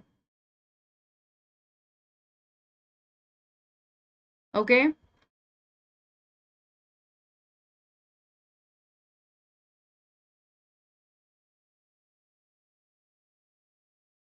Okay, so now he just felt a bit dizzy. यहाँ पे क्या बताया गया है कि अब उसको ना बस एक थोड़ा सा ना चक्कर सा आ रहा था। Then he flapped his wings, फिर उसने अपने पंख फिर से फैलाए वंस, एंड ही सोर अपवर्ड्स, और वो ऊपर की तरफ गया। गा गा गा गा गा गा गाओ कॉल आ, all right, his mother swooped past him. Okay, so अब उसने क्या किया, अब ये सारी आवाजें ना हमें दिखाई दे, आई मीन ये सारी आवाजें अब हमको सुनाई दे रही थी। All right, these were the like things that were being now going on. Okay, do we see that? All right, soaring high into the rise high into the air. Losing balance, yes, he was feeling a bit dizzy. Okay, so अब क्या हुआ कि gradually, slowly, dizzy is like you're feeling unsteady, you're feeling confused or amazed. So अब क्या हुआ कि there was like celebration, so the parents they were just moving here and there, they were like ga ga ga ga ga ga ga call right. So his mother swooped past him मतलब कि उसकी जो mummy है उसके पास से गई, her wings making a loud noise. So अब उसके उनके जो wings थे वो एक बहुत ज्यादा अच्छे से ना noise मतलब as in शोर मचा रहे थे। He answered her with another scream. So उन्होंने मतलब उसने उनको आंसर दिया, ठीक है, उसने उनको आंसर दिया एक दूसरे स्क्रीम के साथ, मतलब एक दूसरे शोर के साथ। All right, then his father flew over him screaming. तो मतलब अब उसके जो पापा हैं, ठीक है, वो उसके ऊपर से स्क्रीम करते हुए गए। सो screaming here is not something, this is very important to understand. Screaming here is not like chillana. It is more like that they were now celebrating it. They were happy. They were feeling good about it. And that is what we see right in here. All right. Is that clear? Clear, everyone? Losing balance or dizzy. Right. Absolutely correct. Absolutely correct. Okay. That is what it is. All right. Now we see he saw his two brothers, all right, and his sister flying around him. अब उसने क्या देखा कि उसके जो दो भाई थे और जो उसकी बहन थी वो उसके आसपास ना फ्लाई कर रहे थे, उड़ रहे थे। और वो क्या क्या कर रहे थे activities, they were curveting, they were banking, they were soaring and they were diving. ये चार एक्टिविटीज आपको ना ध्यान में रखनी है कि वो क्या क्या कर रहे थे। कर्वेटिंग का क्या मतलब होता है, when you perform a series of jumps on the hind legs, all right. Banking ऐसा होता है कि आप बस मतलब एकदम कोने पे जाकर वापस आ रहे हो। स्टोरिंग आपको पता है आप राइज हाई कर रहे हो। डाइविंग होता है बिल्कुल एकदम आप you are plunging into the sea, ठीक है। So these are the four activities that you need to remember. Then he completely forgot that he had not always been able to fly. फिर वो ना एकदम से उसके दिमाग से निकल गया है कि उसके साथ ऐसा था कि मतलब वो अच्छे से उड़ नहीं पाता था। ऑल राइट, और उसने ये कमेंट किया himself, all right, to dive and soar and curve shrieking shrilly. और उसको ये चीज़ अब अच्छी लग रही थी कि वो मतलब एकदम से डाइव कर पा रहा है, वो उड़ पा रहा है, ठीक है, वो कर्वेटिंग कर रहा है, ऑल राइट, मतलब वो जंप कर पा रहा है अपने हिंड लेग्स पे। हिंड मतलब आपकी back legs, okay, all right, and वो चीख भी पा रहा है। So he was near the sea now, अब वो जो सी के पास था, फ्लाइंग स्ट्रेट ओवर इट, एकदम से उसके ऊपर से जा रहा था, facing straight out over the ocean. अब वो सीधा मतलब एकदम ओशन के ऊपर से भी जा रहा था। All right, is that clear? अब क्या हुआ कि उसने ना एक वास्ट, वास्ट का क्या मतलब होता है, वास्ट इज वाइडली स्प्रेड, ठीक है। उसने एक ना ग्रीन सी देखा, ग्रीन कलर का, ध्यान रखना कि कौन सा सी था। High pitch tone commended praise from formerly Tanishq, absolutely correct. बेटा बहुत जरूरी है कि आप लोग ना थोड़े वर्ड्स पे ध्यान दो, क्योंकि आपके जो वर्ड्स आपके चैप्टर्स में आते हैं ना, हो सकता है कि चलो एग्जाम में क्वेश्चन वो कैप से रिलेटेड कुछ नहीं आ रहा है, ठीक है, लेकिन कभी कहीं लाइफ में अगर कहीं कुछ पढ़ते हो, रीडिंग कॉम्प्रिहेंशन में कभी आ जाता है कोई वर्ड, श्रिल, बैकनिंग, ऐसी सारी चीजें आ जाती हैं, तो वो सब आपको पता होना चाहिए, ठीक है, इंपॉर्टेंट होता है पता होना, क्योंकि अगर पता रहता है ना तो थोड़ा इजी रहता है। तो आपकी जितनी भी स्टोरीज हैं उनको थोड़ा ध्यान से पढ़ो, क्योंकि आपकी स्टोरी से ही आपको इतने सारे वर्ड्स लर्न करने को मिलते हैं, like you get to learn a lot and a lot of words, okay, and that is really good to understand, okay, clear. तो एक बहुत ही वाइडली स्प्रेड ग्रीन कलर का सी था बीनीथ, मतलब जहां वो उड़ रहा था उसके नीचे। with little ridges moving over it. Ridges क्या होता है? Anybody? मतलब जो छोटे छोटे प्लांट्स थे वो वहां पे दिख रहे थे, जो उसमें उग रहे थे और वो वहां पे मूव कर रहे थे. And he turned his beak sideways and cawed amusedly. फिर उसने क्या किया, उड़ते उड़ते अपना मुंह ऐसे किया, ओके, साइडवेज अपनी बीक, ठीक है, उसने ऐसे साइड करी और काउ, काउ का मतलब होता है आवाज निकाली अम्यूज मैनर में. अम्यूज मतलब एक बहुत ही अच्छे से खेलते हुए मजे से चीजें, मतलब खेलते हुए मजे में आवाज निकाली.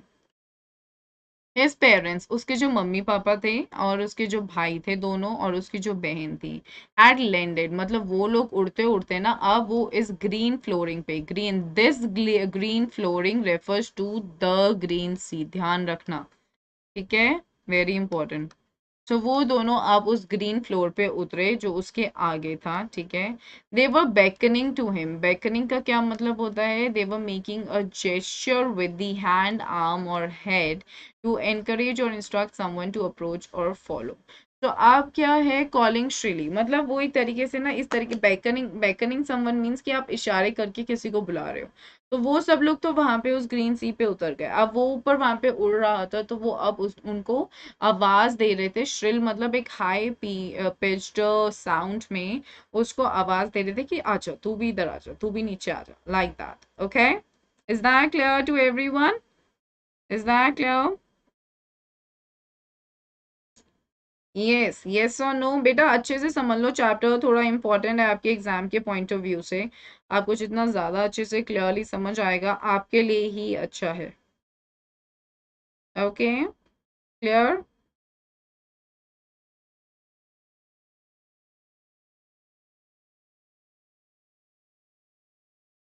Okay, so we see that they were beckoning to him, calling Shrilly. He dropped his legs, यानी कि अब उसने अपने वहाँ पे, मतलब वो भी अब नीचे आ गया. To stand on the green sea, उसने अपनी टांगे वहाँ पे उतारी.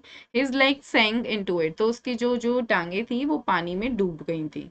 He screamed with fright. Okay, अब वो ना थोड़ा सा डर रहा था और वो थोड़ा सा चिल्लाया और उसने कोशिश करी टू राइज अगेन. उसने फिर कोशिश करी कि वो उठे और अपनी जो विंग्स हैं उनको फ्लैप करे, फ्लटर करे, ठीक है, उनको फड़फड़ाए. That is what he tried. All right, clear? Now we see but he was tired, लेकिन वो थका हुआ था. एंड वीक, और बहुत ही ज्यादा वीक महसूस कर रहा था. Less energy in him, he was not energetic. Okay, less energetic. Okay, with hunger, भूख से. And he could not rise, और वो उठ नहीं सकता था. Exhausted by the strange exercise. Exhaust का क्या मतलब होता है? कि थक जाना. So this is one of the very important questions. Exhausted is like very tired. Strange exercise क्या थी? स्ट्रेंज एक्सरसाइज कौन सी एक्सरसाइज को स्ट्रेंज एक्सरसाइज बोला जा रहा है? यस एवरीवन, कौन सी एक्सरसाइज को हमने यहाँ पे स्ट्रेंज एक्सरसाइज बोला है? What exercise are we referring to as a strange exercise? Quickly tell me.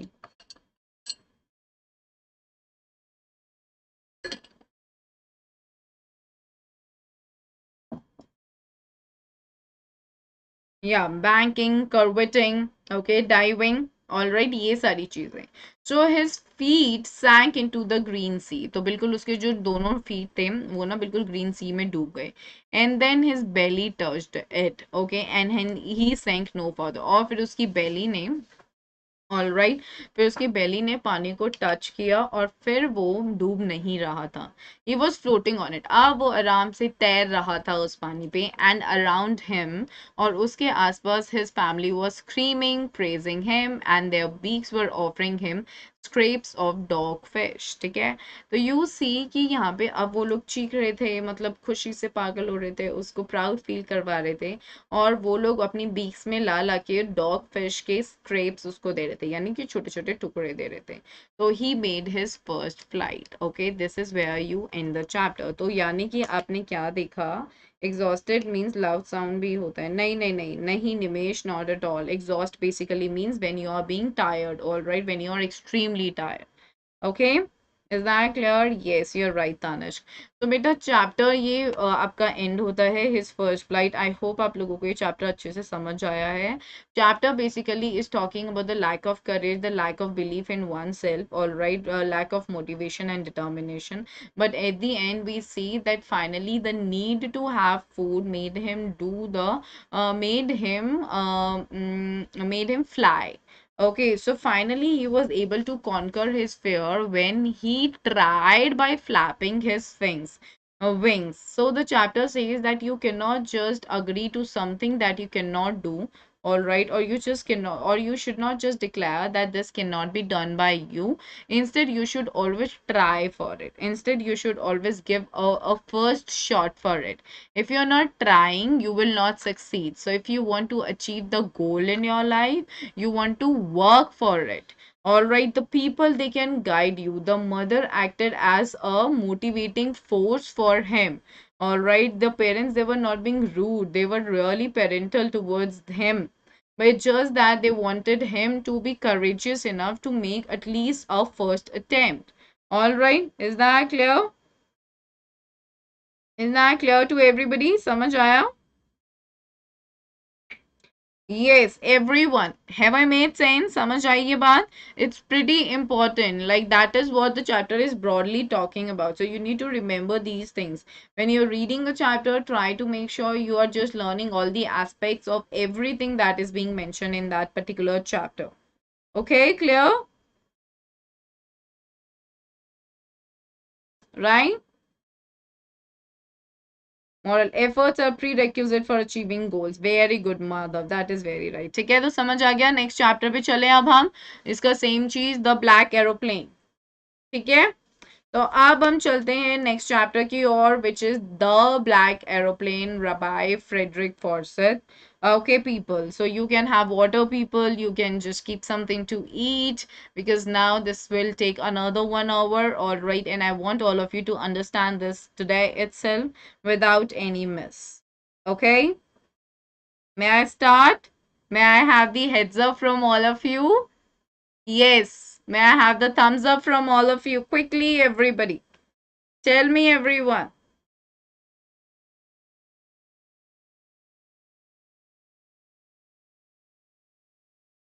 Yes, guys.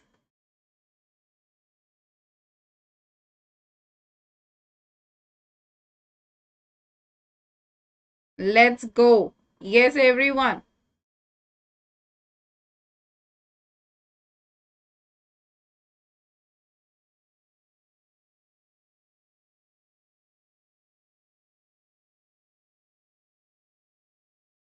Okay. So, yes. Now, people, coming to this particular chapter, we have seen that this chapter has been written by Frederick Fawcett. Okay, and the name of the chapter is The Black Aeroplane. Please ध्यान रखना जब भी exam में पूछा जाता है कि chapter क्या है, तो आपके लिए अच्छा ये रहता है बेटा कि आपको पूरा चैप्टर का नाम सही से ही पता हो. अब जैसे माधव, आपका नाम है बेटा माधव गोस्वामी. अगर मैं बोलूँ, if I am asking what is your name, आप ये बोलोगे गोस्वामी माधव? नहीं, राइट. या फिर आप ये भी नहीं बोलोगे, आप क्या कहते हैं, आप ऐसे भी नहीं बोलोगे I am Magh Goswami. Of भी आप लगाओगे, राइट.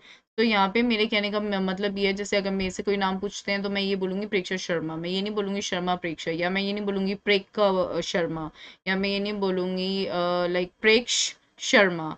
मैं पूरा नाम लूंगी. सो जब भी आपको एक टाइटल दिया जाता है ना, ठीक है, एक चैप्टर का टाइटल पूछा जाता है, या आपसे कोई ऑथर का नाम या पोएट का नाम, किसी का भी नाम पूछा जाता है, हमेशा कोशिश यही रखनी चाहिए हमें, और यही तरीका है कि आप सही नाम बताओ. Okay, that is very important. You should tell the right name. Okay, clear. और जो पोएट क्या ऑथर का नाम है, वो भी हाथों के हाथ लर्न करते चलो, बाद में कंफ्यूजन होती है. और राइट, इस चैप्टर में आप देखोगे कि there is a pilot. All right, who is the author himself? Okay, the chapter talks about two things. One is mystery, pata nahi chalta, and the second thing is miracle. All right. Also, it talks about some sort of unprofessionalism.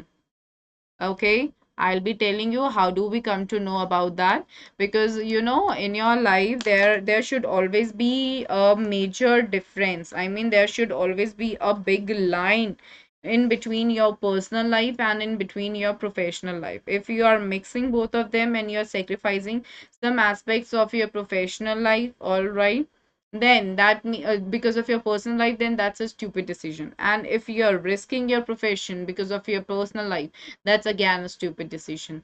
So in this very particular chapter we will just do the analysis of the character. Okay, we will definitely be doing the character analysis of the chapter, of the chapter His First Flight also, all right, but herein we are gonna deal with it in a different manner. Okay, and herein in this particular chapter we'll be dealing in both the aspects. We'll be talking about the negative as well as the positive aspects of the pilot, all right, who did certain stupid things, okay, which any pilot should not ever be doing in his or her life, okay, no matter what, because ultimately it is more about saving the life of a passenger whose life depends upon the pilot. A pilot who is flying a plane is really responsible, because on his shoulders is the life of a lot of people who are there sitting in that particular plane. Okay, now we'll be just understanding why the name has been given as the black aeroplane. Okay, that's what we are going to just look into. So before you read section है बेटा आपका, इसमें क्या है, a pilot is lost, ठीक है, in storm clouds, ठीक है, does he arrive safe or who helps him. अब मैंने क्या बोला है, हमेशा बिफोर यू रीड सेक्शन को पढ़ेंगे, हम हमेशा पढ़ेंगे.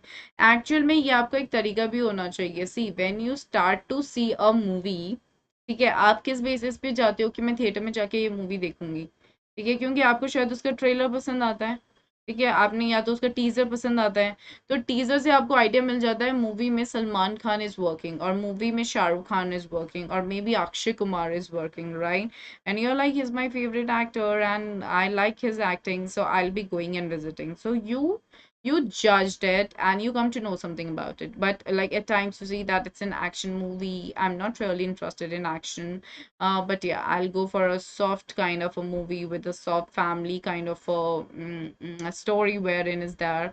तो आपको एक आइडिया मिल जाता है कि ये वाला जो मूवी है ना, this movie is talking about so and so aspect, so I will go and watch it. Similarly, ठीक है, आप लाइफ में कुछ भी रीड करते हो, आप कोई बुक पढ़ते हो, तो आप हमेशा ये देखते हो कि व्हाट इज इट अबाउट, क्या है ये, ठीक है, तो वही before you read section important है. आप अपनी जितने भी पढ़ोगे, all right. Okay, Shivdat, we are doing this in detail today itself already. So I'm just completing it in one shot. We are done with the like his first flight. Please check it. You are late, but now you can continue with the black aeroplane. All right, and then you can watch the entire chapter clearly, because in a way I've given the word-to-word explanation. Okay, you'll understand in detail. I'm so sure about it. Okay. तो अब आपको पता चल गया है कि इस chapter में क्या है, हमारे पास एक पायलट है, ठीक है, और हम मुझे पता है कि तूफान भी आएगा, स्टॉर्म क्लाउड्स भी है.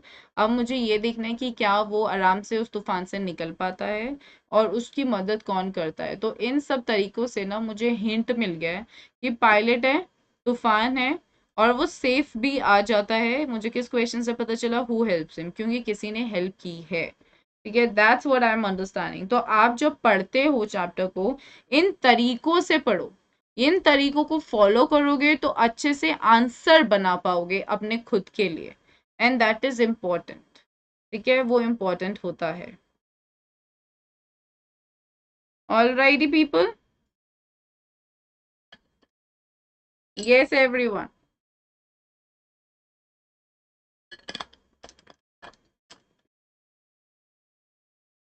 चलिए आगे चलते हैं, ठीक है.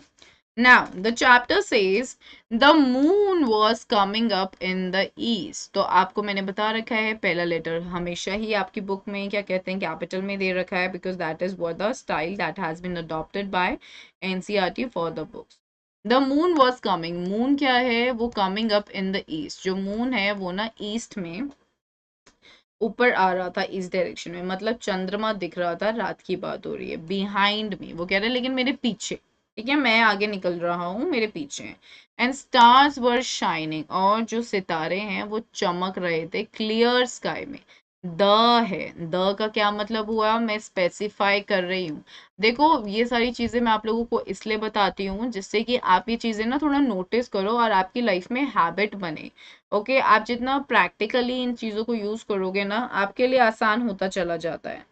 All right, giving out a reflecting bright light. All right, hey Sangita, hi dear, welcome to the very class. Do not spam, dear, do not spam, okay? I don't like the spammers at all. Just mention once, okay? All right.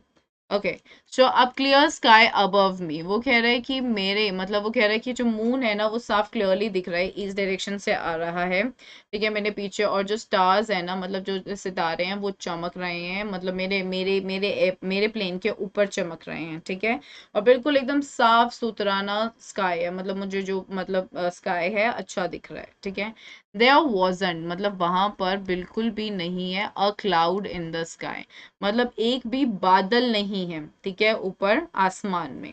Okay, I was happy, मैं खुश था।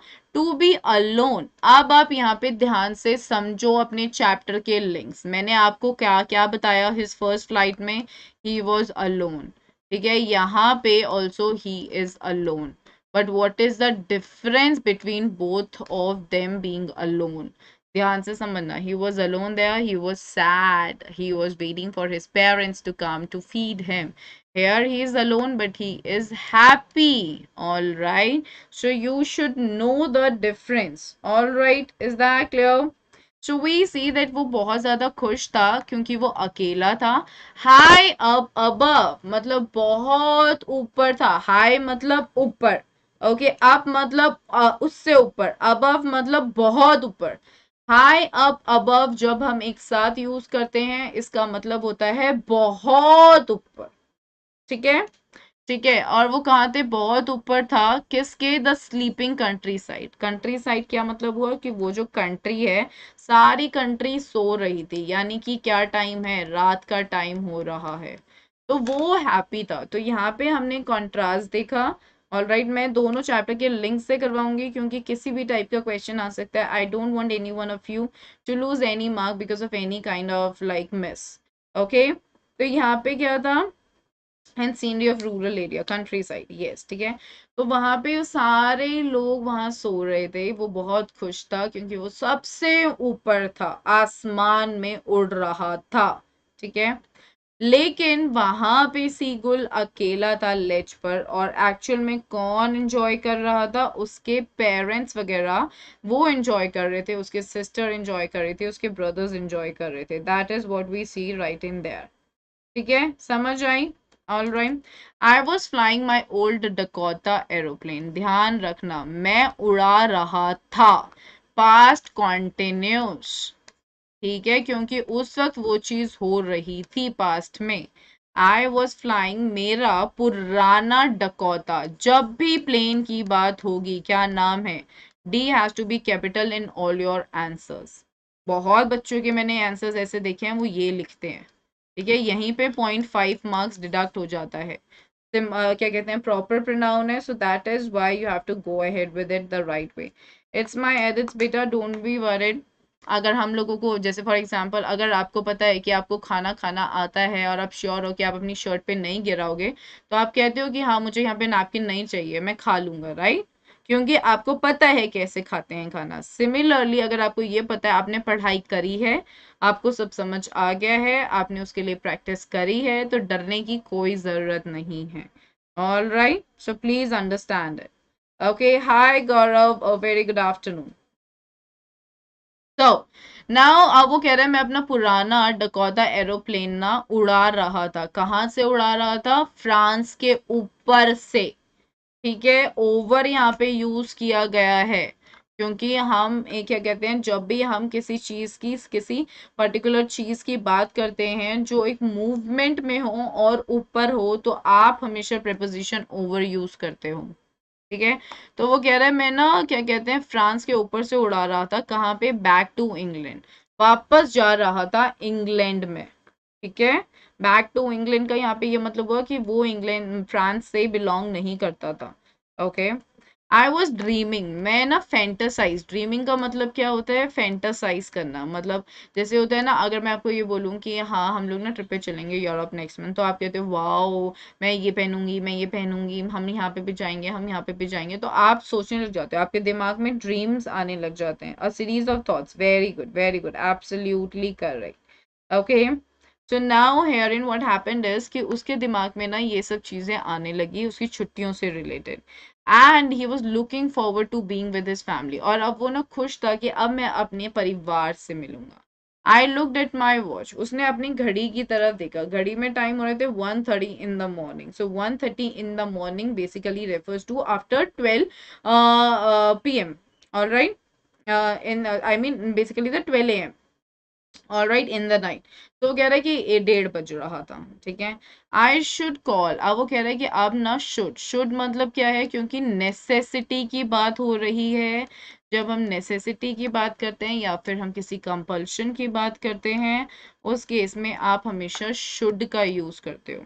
I should मतलब कि मुझे call करना चाहिए, किसे मुझे कॉल करना चाहिए, Paris, all right, Paris control को, ठीक है, यानी कि जहां से मुझे डायरेक्शंस का पता चलेगा, ऑल राइट, वो तो Dakota, where exactly, my old, बेटा क्योंकि ये इसके साथ आ रहा है ना, my old Dakota, all right, I was flying the my old Dakota, थोड़ा ना बताओगे, आपने माई यहाँ पे यूज कर लिया, द एक डिटर्मिनर है, ठीक है, द ओल्ड होता है या तो like I was flying the old Dakota, all right, लेकिन आपने आर्टिकल डिटर्मिनर की जगह आपने पोजेसिव डिटर्मिनर यूज कर लिया, दैट इज माई, मेरा, ठीक है, तो वहां पे भी आपने स्पेसिफाई ही किया है एक तरीके से, अगर मैं माई नहीं लगाती तो मैं द लगाती, all right, that's what you have to keep in your mind, ठीक है, समझ आया। इट्स माई एडिट्स बेटा, डोंट बी वरीड बेटा, अंडरस्टैंड द चैप्टर्स, आप मेरे सारे वीडियोस को देखो, I don't know if you have been the regular student और not, but just look at the videos, you will understand what is being given, आपको इतना ज्यादा टफ नहीं लगेगा, all right, it is not going to be too tough, okay everybody.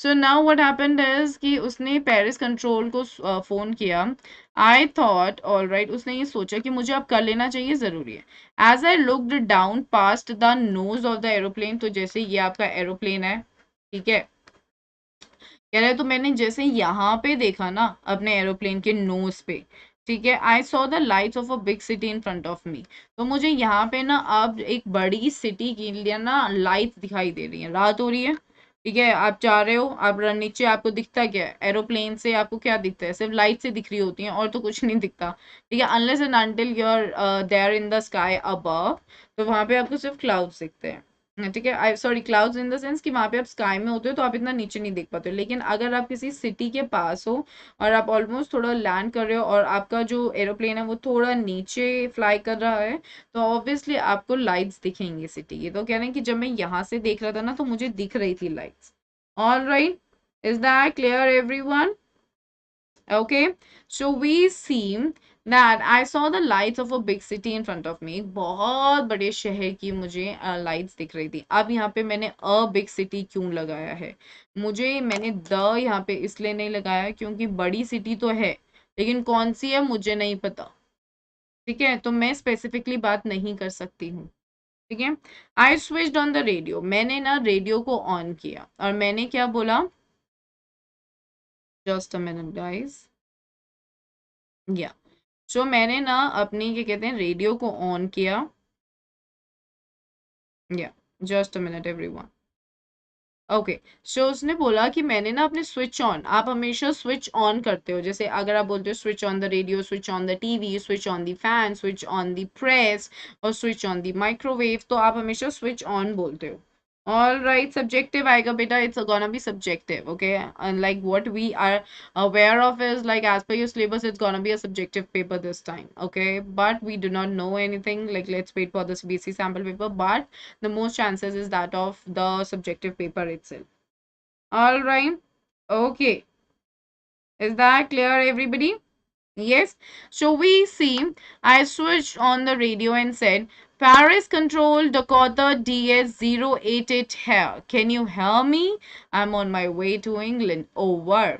तो क्या है पूरा नाम, डकोटा, ठीक है, DS 088, बच्चों इसमें स्पेलिंग में गलती मत करना, पहले द एंड कोटा इस तरीके से लर्न कर लेना। बहुत सारे बच्चे डू कोटा ऐसे लिखते हैं, ये गलत है। ठीक है, it's D A first, all right, and then कोटा, और पूरा क्या नाम है, DS088। तो ये नंबर था उसका। ऑल राइट, हाय हर्ष। ठीक है, समझ आया, क्लियर? ठीक है, सो उसने अपना रेडियो ऑन किया, उसने कहा पैरिस कंट्रोल मैं ये हूँ, क्या आपको मैं सुनाई दे रहा हूँ, मैं अपने रास्ते में हूँ इंग्लैंड जाने के लिए, ओवर। ठीक है, now the next thing, okay now what do we see, the voice from the radio answered me immediately. तो जो भी वहां पे पैरिस कंट्रोल रूम में बैठा था उन्होंने मुझे फटाफट से, एट वंस, इमीडिएटली का क्या मतलब होता है, इमीडिएटली का मतलब होता है एट वंस। मेक श्योर कि डी कैपिटल ही रहे तनिष्क, ओके। उन्होंने मुझे इमीडिएटली आंसर किया, क्या आंसर किया, इसलिए कोलन दे रखा है आंसर डिस्क्राइब करने के लिए। उसके बाद क्योंकि ये डायरेक्ट स्पीच है तो आप हमेशा डबल इन्वर्टेड कॉमर्स में रखोगे। DS088 I can hear you, मेरे को आप सुनाई दे रहे हो। You ought to turn 12 degrees west now, DS088 over.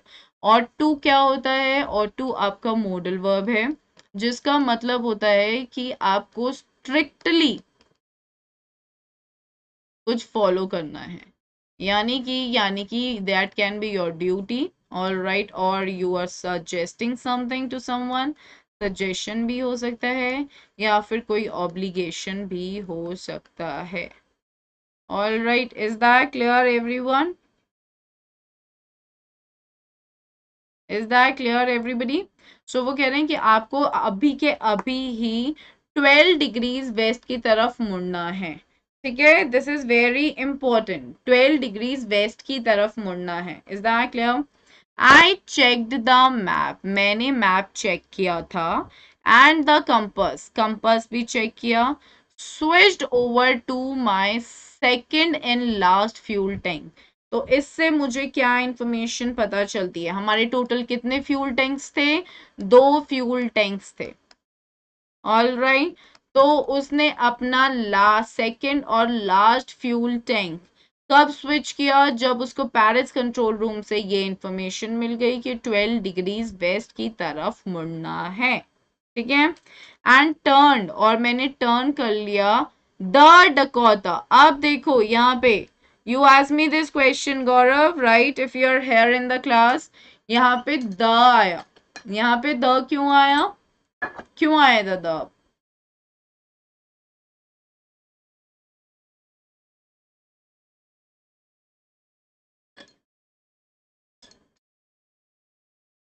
बेटा देखो, जब भी आप वॉकी टॉकी के थ्रू बात करते हो ना, जब आपको सिग्नल, जैसे आप कुछ ऐसे एरियाज में होते हो, जैसे पेरिस कंट्रोल रूम में, ऑफ कोर्स आपको कंट्रोल रूम से, जब भी a pilot is flying a plane no, तो कंट्रोल रूम से हमेशा चेक रहना पड़ता है, this that is like one of the very important things. ठीक है, तो आप, there is a way to report, because a lot of other aeroplanes are also reporting. ठीक है, एक ही प्लेन जो हमेशा आसमान में नहीं उड़ रहा होता, तो you have to always name your aeroplane, जो एरोप्लेन आप फ्लाई कर रहे हो। तो डकोटा DS088 उसका पूरा नाम है, तो इस तरीके से बोलते हैं। ठीक है, यहाँ पे ये ऐसे होता है, जैसे फॉर एग्जाम्पल मैं बोल रही हूँ कि you ought to behave like an elder Rahita, और you ought to behave like an elder Tanishk. ठीक है, सो मैं आपको स्पेशली ये इंफॉर्मेशन दे रही हूँ by taking your name. All right, for example बहुत सारे बच्चे हैं, बट मैं आपको पिन पॉइंट कर रही हूँ, तो मैं बोलूंगी you are to behave properly Tanishk. ठीक है, so that is just one of the ways, like यहाँ पे ये नाम लिया गया है, that is why, that's it. Okay, because it is already mentioned. All right, Madhav, that is absolutely correct. Surbhi, we had already done that. Okay, the video is available on the channel. Check it out. हाँ, specific है, क्योंकि हमने already उसको पहले mention कर दिया है ना, तो जब आपने ऑलरेडी मेंशन कर दिया है तो आप अब द लगाओगे। ठीक है, कि मैंने डकोटा को 12 डिग्रीज वेस्ट की तरफ मोड़ा, जो अब टुवर्ड्स इंग्लैंड था। ठीक है, अब जो वो 12 डिग्रीज वेस्ट की तरफ जब मुड़ रहा था ना, फ्रांस से, ध्यान रखना, कहाँ से आ रहा था, फ्रांस से आ रहा था। ठीक है, पेरिस कंट्रोल रूम को वो कर रहा था connect, because Paris is a part of France. Okay, बहुत बच्चे कंफ्यूज हो जाते हैं, आप मत होना।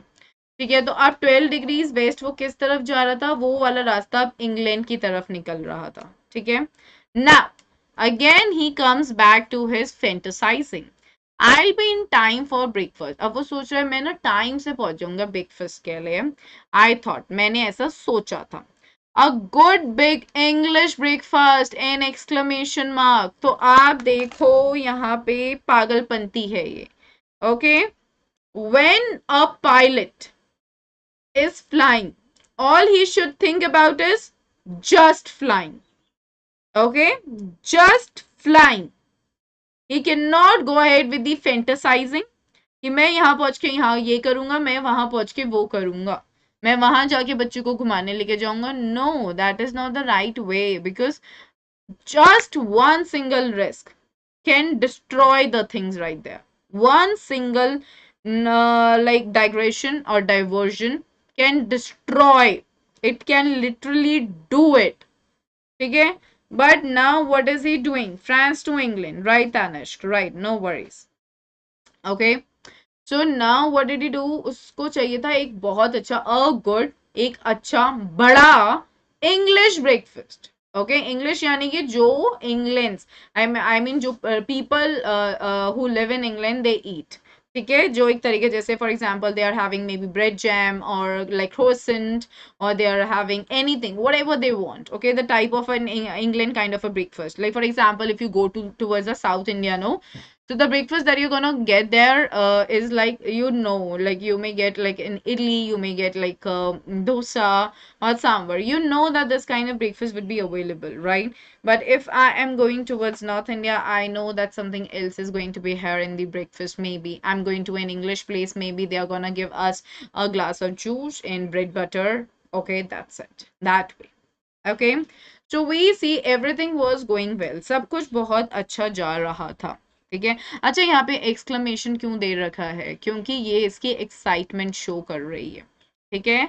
आप एक्सक्लेमेटरी सेंटेंसेस कब यूज करते हो? We use the exclamatory sentences when we want to express our like excitement, when you want to express your joy, when you want to express your happiness. In that case you use these things. Everything was going well. वो कह रहा है सब कुछ एकदम मजे से जा रहा था. आप यहाँ पे डैश दे रखा है ये बताने के लिए कि क्या क्या, what did he mean? He main that it was an easy flight. वो कह रहा है इजी फ्लाइट का मतलब होता है when there was no issues, कोई दिक्कत नहीं थी, there were no problems. Okay, मतलब इस तरीके से वो बहुत एक इजी फ्लाइट थी. ठीक है. स्विच ओवर का मतलब होता है changing from one system to another. All right, is that clear? Yes Gaurav, absolutely correct. ठीक है, वेरी राइट. समझ आया? इस वाले पर्टिकुलर पैराग्राफ में कोई डाउट है किसी को? बेटा ध्यान से समझ लो, इसके बाद मैं रिवीजन करवाऊंगी. बस अभी मैं आपको word to word one shot में दे रही हूँ. Is that clear? कुछ डाउट है इसमें? एवरीवन पूछ लो अगर कोई डाउट है तो. Anybody, any doubt? Yes, quickly people, come on.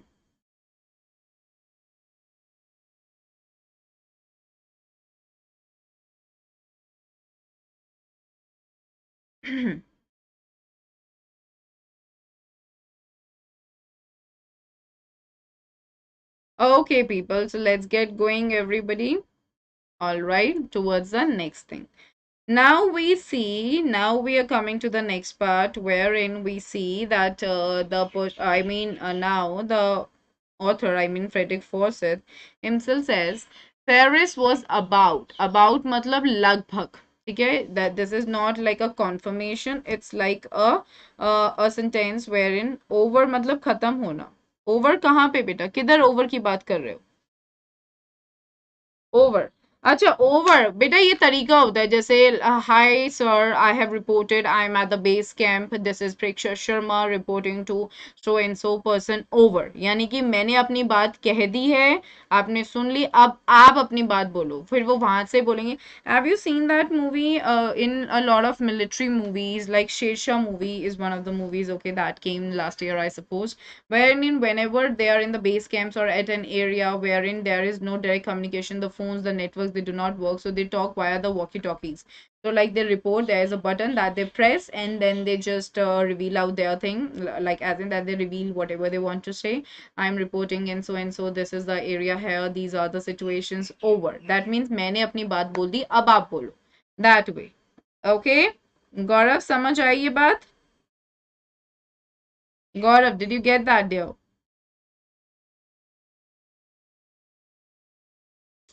या Naitik, I recognised you, welcome. Yes, okay, चलिए आगे चलते हैं। तो अब पेरिस जो है, it was about 150 kilometres behind me. तो अब वो मतलब इंग्लैंड की तरफ जा रहा है, ठीक है, वो मुड़ चुका था ना 12 डिग्रीज वेस्ट की तरफ। तो वो कह रहे हैं लगभग लगभग ना 150 किलोमीटर्स, ओके, पीछे रह गया है मेरे अब, ठीक है। Then I saw the clouds, very important. कह रहा है मैं ऑलमोस्ट नाउ ही मेन कि मैं ना अब पेरिस मतलब फ्रांस वाले एरिया से मैं 150 किलोमीटर आगे आ गया। तब मैंने ना बादल देखे, ठीक है, तब उसने क्या देखा, तब उसने बादल देखे। और कौन से बादल देखे? स्टॉर्म क्लाउड्स, यानी तूफानी बादल, ठीक है, तूफान वाले। यानी कि उनमें मतलब आपको ऐसा दिख रहा है कि वो लोग बहुत ही ज्यादा ऐसे काले घने बादल हैं, जो ये बिल्कुल इंडिकेट कर रहे हैं कि बारिश होने वाली है या तूफान आने वाला है। दे वर ह्यूज, कैसे डिस्क्राइब करता है, बहुत ज्यादा थे, बहुत ज्यादा थे, ओके। दे लुक्ड, वो ऐसे लगे जैसे कि काले, क्या कहते हैं, पहाड़ हो, standing in front of me. So this is where comes your simile. Simile is the repetition. Sorry, simile is the comparison. All right. When there is a comparison which is being made, all right, comparison made using as or like. ठीक है, तो यहाँ पे आपने क्या देखा कि Paris was about 150 kilometres behind me. Paris में से 150 किलोमीटर पीछे रह गया जब मुझे क्लाउड्स दिखे, स्टॉर्म क्लाउड्स यानी तूफानी बादल, बहुत ज्यादा बड़े थे और वो ना एकदम काले बादल की तरह लग रहे थे, जो खड़े थे मेरे आगे। All right, across the sky, मतलब अक्रॉस द स्काई मतलब कि अगर जैसे सपोज उसका एरोप्लेन यहाँ पे था ना, ऑल राइट, उसका एरोप्लेन यहाँ पे था, तो उसको यहाँ पे दिख रहे थे ब्लैक माउंटेन्स, ठीक है। तो यानी कि अक्रॉस हम क्या बोलते हैं, ऑपोजिट डायरेक्शन में, ओके। जब आप बात करते हो कि मुझे यहाँ से वहां दिख रहे हैं ना, जैसे फॉर एग्जांपल कभी कभी हमारे साथ ऐसा होता है कि आप किसी माउंटेन एरिया में जाते हो या फिर आप गाड़ी मतलब आपके पापा ड्राइव कर रहे हो रोड पे, तो आपको दिख रहा है कि हमारा वाला जो एरिया है ना, वहां तो इतने बादल नहीं है, लेकिन यहाँ से दूर कहीं देख रहे हो ना, मतलब जितना देख सकते हो वहां पे आपको दिखता है कि काले बादल है। तो that is where it is. All right, is that clear to everyone? Natik, just relax here. No, I didn't. And kindly relax. Okay, don't spam in the class. If you want to study, so just please concentrate on what we are doing right in here. Okay, relax. All right, everyone. Okay, no problem, mother. Okay, now we see that I knew I could not fly up and over them. वो कह रहा है कि मुझे ये पता था कि मैं अब ऊपर तो और थोड़ा मतलब अगर यहाँ पे जैसे स्काई में आपने कभी अगर एक्सपीरियंस किया हो तो मतलब एक लेवल तक जा सकता है प्लेन, ठीक है। तो वो कह रहा है कि मैं अब इससे ऊपर नहीं जा सकता, ना इसके ऊपर होके जा सकता हूँ, ठीक है। And I did not have enough fuel to fly around, और मेरे पास इतना क्या कहते हैं डीजल भी नहीं है कि मैं क्या कहते हैं नॉर्थ की तरफ जाऊं या साउथ की तरफ जाऊं। Okay, that is what you have to keep in your mind. All right, is that clear, everybody? Is that clear to everyone? So what do we see that he understood that he couldn't either go to the north direction, he couldn't go to the south direction because उसके पास इतना diesel नहीं था, fuel नहीं था उसके पास, ठीक है। I ought to go back to Paris. ought to क्या है, मतलब यहाँ पे फिर से हमारी कंपल्शन की बात हो गई है, ठीक है। वो कह रहा है मेरे लिए ये बहुत ज्यादा स्ट्रिक्टली जरूरी है कि मैं वापस से पेरिस जाऊं। ऑल राइट, आई थॉट, मैंने ऐसा सोचा, but I wanted to get home, लेकिन मैं घर जाना चाहता था। Okay, that is what he meant. All right, he was so eager to go back to his home, and that was not as easy as it was as he had fantasized about it.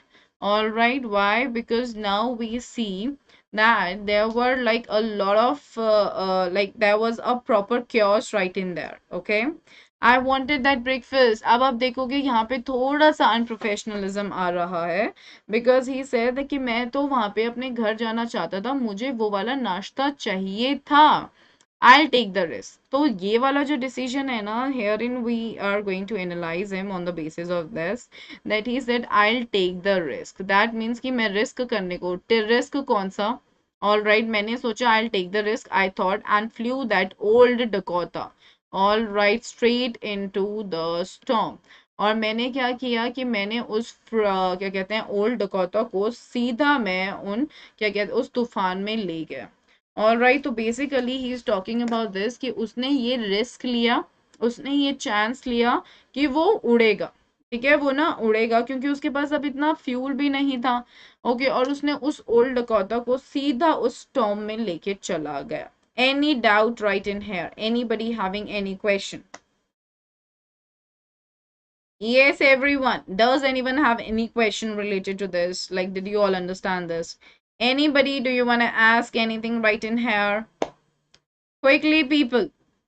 Any question, just tell me, please. Yes, guys.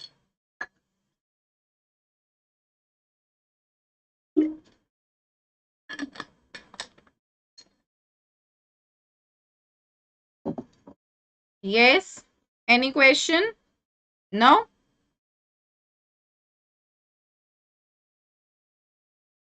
Okay, चलिए आगे चलते हैं. Inside the clouds यानी बादलों के अंदर. ठीक है, अब मैं यहाँ पे स्पेसिफाई कर रही हूँ ना कहाँ पे, इसलिए बादलों के अंदर. कौन से बादल? Alright, storm clouds. ठीक है, तो बादलों के अंदर everything was suddenly black. Suddenly मतलब अचानक से सब कुछ एकदम काला काला था.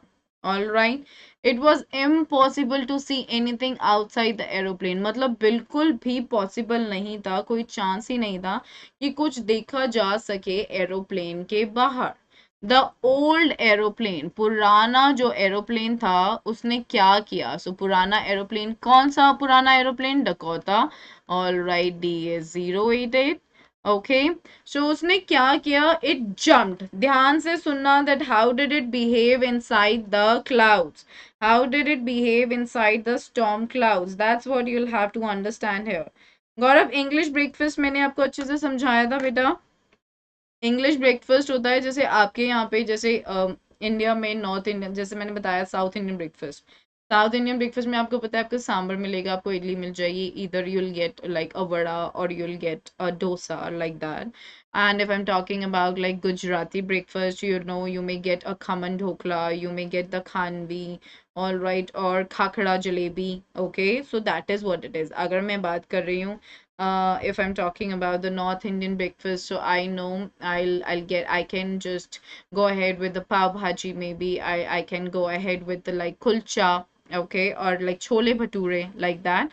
ठीक है, but मैं जब English breakfast की बात कर रही हूँ, so they have like a sandwich, a bread butter, jam butter, or a big breakfast could include like the fruits, the fruit salad, okay, the fruit juice, croissant would be there, or anything sweet that they usually eat, or anything that they have in their mind. So that is what a Gaurav English breakfast means. Okay. So now coming here, the old aeroplane. So how did the old aeroplane behave in that particular like entire scene? So the old aeroplane jumped. Okay, जो old aeroplane है वो jump किया, ठीक है, okay, कूदा, फिर वो twist हुआ, फिर वो ऐसे मुड़ा. That is what you have to keep in your mind. All right, that is what you have to keep in your mind. Is that clear, everyone? Okay, is that clear? Everybody. Is that clear, everyone?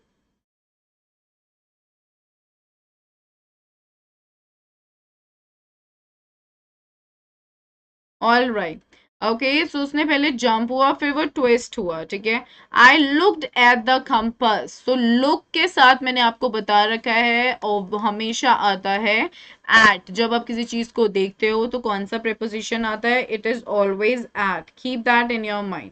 All right, it is really important to keep this in your mind. All right, is that clear to everyone? Okay, so I looked at the compass. मैंने compass को देखा. I couldn't believe my eyes. Code यहाँ पे आपकी ability हुई. कि आप क्या कहते हैं उसको, क्या कहते हैं, मतलब देख पा रहे हो या नहीं. सो that is more about your ability. All right. So what do we see, everyone? That like the person couldn't believe the eyes.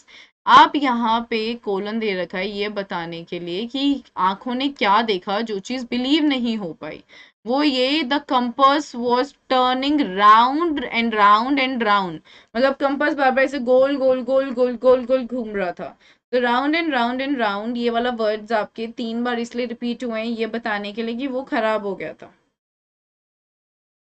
All right, कि वो खराब हो गया था. That is what it says. All right, okay Gaurav. Now it was dead. Dead मतलब वो खराब हो गया था. तो पहला इंस्ट्रूमेंट कौन सा था जो खराब हुआ था? It was your compass. It would not work. Exclamation क्यों? फिर से shocking state. All right, and scary state. इसलिए यहाँ पे आप लगाओगे एक्सक्लेमेशन. ठीक है. द अदर इंस्ट्रूमेंट, जो बाकी दूसरे इंस्ट्रूमेंट्स थे, दे वर सडनली डेड. वो अचानक से मर गए थे. Okay. I tried the radio. वो कह रहा है मैंने ना फिर रेडियो को ट्राई किया. Alright. Suddenly is quickly and unexpectedly. Is that clear everyone? Have I made myself clear to all of you? समझ आया आपको ये? Is that clear? येस और no?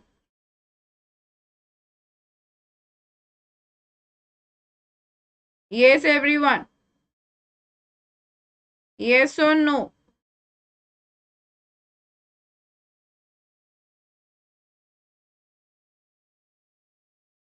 Everybody?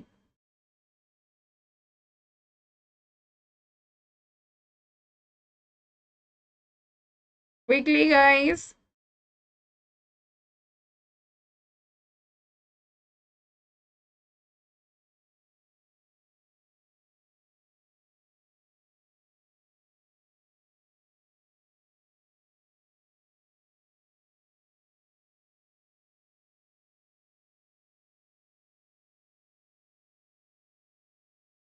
Alrighty, people. So now what do we see next? We see Paris control, Paris control. Okay, what does it mention? All right. Okay, here we go. Okay, what does it talk about? Paris control, Paris control. Can you hear me? मतलब कि Paris control क्या आपको मेरी आवाज आ रही है? There was no answer. कोई answer नहीं था, कोई जवाब नहीं था. The radio was dead too. जो रेडियो था वो भी मर चुका था. I had no radio. मेरे पास कोई रेडियो नहीं था, मेरे पास कोई कंपास नहीं था. And I could not see where I was. और मुझे ये नहीं पता था कि मैं कहाँ था. I was lost in the storm. मैं उस तूफान में गुम चुका था. All right, okay. Is that clear? मैं उस तूफान में गुम चुका था. Then फिर in the black clouds, फिर उन काले बादलों में quite near me, मतलब quite यहाँ पे intensifier है. All right, थोड़ा मेरे पास I saw another aeroplane. मुझे एक दूसरा एरोप्लेन दिखाई दिया.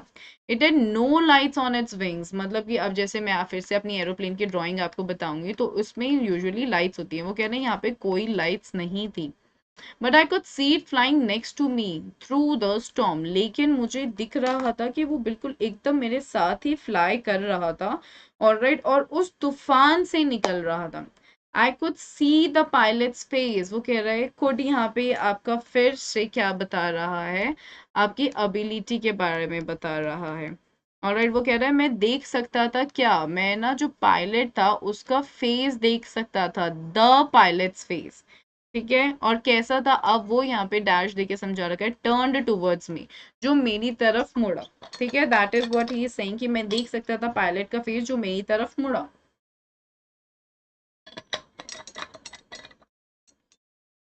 Okay. I was very glad. Very glad का क्या मतलब होता है? हैप्पी. वो कह रहा है मैं बहुत खुश हुआ था टू सी अनदर पर्सन, किसी और इंसान को देख के. He lifted one hand. उसने एक हाथ उठाया और उसने इसे वेव किया. Follow me. क्या बोला उसने? कि मुझे फॉलो करो. He was saying okay follow me. All right. अब क्या होता है? He knows that I am lost. I thought. वो कह रहा है मैंने सोचा था कि उसको पता है कि मैं गुम चुका हूँ. He is trying to help me. वो कोशिश कर रहा था मेरे को हेल्प करने की. He turned his aeroplane slowly to the north. तो उसने धीरे से अपना एरोप्लेन ना नॉर्थ की तरफ मोड़ा. यहाँ पे मैं डायरेक्शन को स्पेसिफाई कर रही हूँ, इसलिए मैं बोल रही हूँ द. उसने स्लोली धीरे से अपने एरोप्लेन को नॉर्थ की तरफ मोड़ा. In front of my Dakota, मेरे डकोटा के आगे, so that it would be easier for me to follow him, जिससे कि मेरे लिए आसान हो जाता उसको फॉलो करना. I was very happy to go behind the strange aeroplane. The यहाँ पे हमने लगाया है क्योंकि मैं बता रही हूँ कि बहुत ही स्ट्रेंज था, अजीब था. कह रहा मैं बहुत ज्यादा खुश था कि मैं उस स्ट्रेंज एरोप्लेन के पीछे गया था. Like an obedient child. Okay, so now this is again simile wherein the following of the aeroplane is compared to that of an obedient child. Obedient matlab a dutiful child, a good child who always understands what is being instructed by the parents and does accordingly. Okay. After half an hour, ध्यान से अच्छे से समझना, आधे घंटे के बाद the strange black aeroplane was still there in front of me. मतलब आधे घंटे के बाद भी वो जो एरोप्लेन था वो अभी भी मेरे आगे था. कहाँ पे? क्लाउड्स में. ठीक है, बादलों में. Now there was only enough fuel in the old Dakota's last tank to fly for 5 or 10 minutes more. यानी कि अब जो था ना, अब जो मेरा जो फ्यूल था ना ओल्ड डकोटा में, यानी कि मेरे एरोप्लेन में, मेरे लास्ट टैंक में, अब सिर्फ इतना ही डीजल बचा था कि मैं ज्यादा से ज्यादा 5 या 10 मिनट और मतलब रह सकता था. ठीक है. I was starting to feel frightened again. मैं ना बिल्कुल एकदम से स्टार्ट हो गया, मेरे को फिर से ना डर लगने लग गया अब. But then he started to go down. ठीक है, यहाँ पे अगेन क्यों बोला गया है? अगेन इसलिए क्योंकि उसको पहला डर तब लगा था जब वो क्लाउड्स में चला गया था और उसके कंपास नहीं काम कर रहा था, उसका रेडियो काम नहीं कर रहा था. और अब उसे डर तब लग रहा है जब उसको पता है कि मेरा ये प्लेन सिर्फ 5-10 मिनट चल सकता है, इसके ऊपर मैं इसको नहीं चला सकता. But then he started to go down. फिर वो एकदम नीचे जाने लगा. And I follow through the storm. और फिर मैंने उसको फॉलो किया पूरे स्टॉर्म में. ऑल राइट, मतलब थ्रू द स्टॉर्म मतलब कि उस स्टॉर्म से निकलते हुए. All right, is that clear everyone? समझ आया? राइट. तो सडनली फिर अचानक से, all right, I came out of the clouds. फिर ना मैं ना एकदम से ना मतलब बादलों से बाहर आ गया. And saw two long straight lines of lights in front of me. तो ये जो आपको लाइट्स नहीं लगी हुई होती हैं यहाँ पे आपके क्या कहते हैं प्लेटफॉर्म पे, वो कह रहा है मुझे ऐसे दो स्ट्रेट लाइंस दिखी लाइट्स की मेरे आगे. वो एक रनवे था. रनवे मतलब जहाँ पे एक एरोप्लेन अब लैंड करता. ठीक है, अब यहाँ पे फिर से एक exclamation because it was a relief कि फाइनली रनवे आ गया, मैं स्टॉर्म से निकल आया. ठीक है. एन एयरपोर्ट, फिर exclamation, I was safe exclamation, माने कि अब उसको ये लगा कि मैं बच गया. Thank God. I turn to look for my friend in the black aeroplane. कह रहा है मैं मुड़ा देखने के लिए अपने फ्रेंड को. सो यू सी यहाँ पे हमें पता चलता है that he was a grateful person. He considered that person to be his friend क्योंकि उसको उनसे हेल्प मिली. ठीक है. कह रहा मैं मुड़ा देखने के लिए मेरे फ्रेंड को जो ब्लैक एरोप्लेन में था, लेकिन जो पूरा आसमान था वो खाली था. Okay, there was nothing there, वहां पे कुछ नहीं था. The black aeroplane was gone. जो ब्लैक एरोप्लेन था वो चला गया था. I could not see it anywhere, वो मुझे कहीं नहीं दिख रहा था. All right. आई लैंडेड, मैं ना लैंड हुआ. And was not sorry to walk away, और मुझे बुरा नहीं लगा कि मैं वहां से चला गया. ये बहुत इंपॉर्टेंट सेंटेंस है. Why did he say like this that he was not sorry to walk away? Okay, उसने ऐसे क्यों बोला? Because that from the old Dakota, all right, near the control tower. इसने इसलिए बोला because that was an old aeroplane, all right, and the aeroplane was not able to sustain itself in the storm, and the compass was not working well, the radio was not working well, so he had literally faced the problem due to that aeroplane. So he was like मुझे जल्दी से जल्दी इससे दूर जाना था, like that. I went, वो कह रहा फिर मैं गया वहां पर. All right. और वो कहाँ पे उसने छोड़ा अपने ओल्ड डकोटा को? एक कंट्रोल टावर के पास. मैं वहां से गया और मैंने एक विमेन से पूछा कंट्रोल सेंटर में वेयर आई वॉज, जहाँ पर मैं था. एंड जहाँ पे दूसरा पायलट भी था। मेरे को वहाँ पे मतलब बेसिकली मैंने उनसे पूछा कि मैं कहाँ था और वो दूसरा पायलट कौन था। आई वॉन्टेड टू से थैंक यू। यहाँ पे भी अब मुझे पता चलता है that he was a kind person, he was a grateful person, because like if he wanted, like he could have talked about this, that there was a storm, I was the one who had handled the things on my own, but no, he wanted to say his thank to the person who saved his life, like literally. Okay, so she looked at me very strangely, very word बताया गया है intensify करने के लिए कि बहुत ही अजीब तरीके से उसने मेरी तरफ देखा और फिर हंसने लगी। Another aeroplane up there in the storm, दूसरा एरोप्लेन वहां ऊपर तूफान में। No other aeroplanes were flying tonight, कोई और एरोप्लेन्स आज रात को नहीं उड़ रहे थे। Yours was the only one I could see on the radar, सिर्फ आपका ही था जो उस रडार पे, मतलब radar is basically the instrument via which you see that how many aeroplanes are there. ठीक है, तो उसको ये चीज समझ में ही नहीं आई कि वो कौन था जिसने हेल्प किया। सो who helped me to arrive there safely, तो मेरी किसने मदद करी वहां पे आराम से सेफली पहुंचने की, without compass or radio or without any more fuel in the tank, so that this remained a question. okay, ये एक question ही रहा। All right. Who was the pilot on the strange black aeroplane? वो जो strange black color का aeroplane था, वो pilot कौन था जो उस रात को fly कर रहा था storm में, वो भी without lights?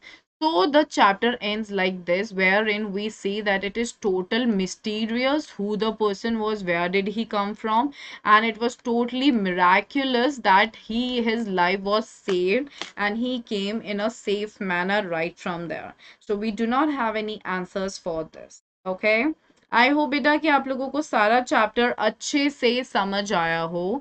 Please make sure आप लोग रीड कर रहे हो अपने आप से। आपको कोई भी डाउट है, you can just post your doubt in the comment section, आप मुझसे पूछ सकते हो। Okay, now guys, I would like to talk about CBSE class 10 achievers list. All right, like remarkable performance was being given by the Unacademy learners in CBSE class 10 board examination 2022.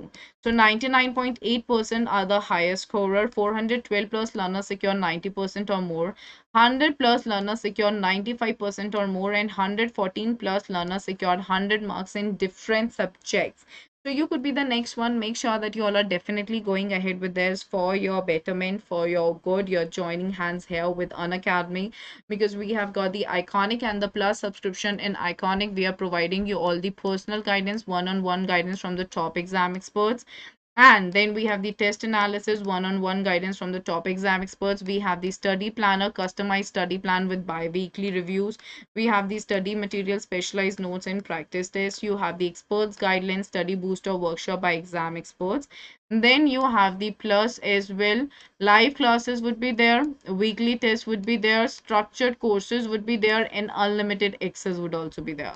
So आपका जो code है वो है PSH10 का।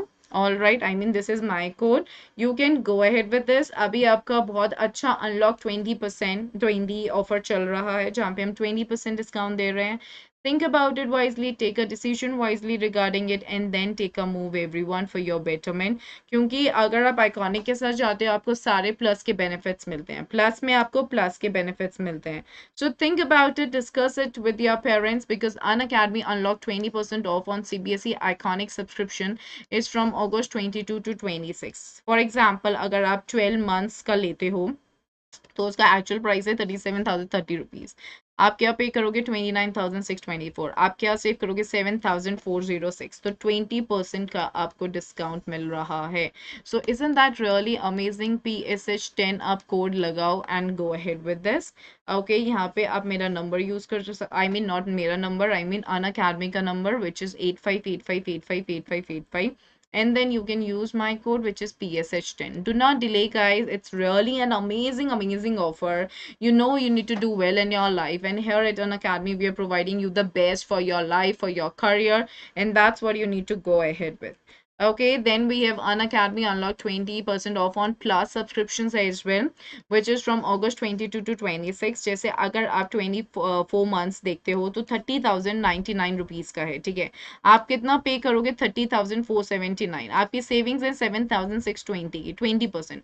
Similarly आप और भी चीज़ें इसमें देख सकते हो। तो जल्दी से कोड लगा लो PSH10, okay, and go ahead with the 20% discount. Just let your parents know about this, like what you really want for yourself, and take a decision. यहाँ पे भी जैसे मैंने आपको 12 months के लिए बताया, आप 24 months consider करो, आप 18 months या 6 months, okay, you can consider any of the durations that you want, but like being your educator, I would really like to tell you all, try to go for a longer duration. That's really an important thing, okay, to go ahead with, and that's really going to be good for you guys as well, for your upliftment in your life, for your development, for your growth, for your career advancement. So make sure that you are definitely making a move with it and you're discussing it with your parents. So guys, हमारा warriors batch चल रहा है जो full syllabus के लिए है. This is for class 9. This got started on August 18. Mode of delivery यहाँ पे इंग्लिश है. Rashmi ma'am, Lakhan sir, Akash sir, Himal sir and Kunal sir are there. आप कोड यूज कर लो PSH10 and this is going to be helpful for you guys. जैसे अभी मैंने आपको बताया अनलॉक 20 चल रहा है तो हमें क्यों टाइम वेस्ट करना है, राइट? कोड यूज करो, फटाफट से क्लासेस में आप लोग मिलो, ओके? फिर वॉरियर्स बैच है क्लास 10th के लिए. It got started on August 18. यहाँ पे मोड और डिलीवरी आपका इंग्लिश है, साइंस है, मैथ्स है, सोशल साइंस है, हिंदी है, इंग्लिश है. PSH10 कोड यूज करोगे 20% डिस्काउंट मिलेगा 26 अगस्त तक. So just go ahead with it, discuss about this with your parents, tell them what you really wish to do in your life, okay? So thank you everyone. Please make sure that you all are just understanding everything clearly, okay, and just keep studying super well. And if you're watching the session for the first time, don't forget to hit the bell button and do not forget to hit the like button and share it with all your friends as well. So take care everybody. Bye bye, and let's crack it guys. Bye bye everyone. Thank you Janvi. Take care. You too dear. Bye bye.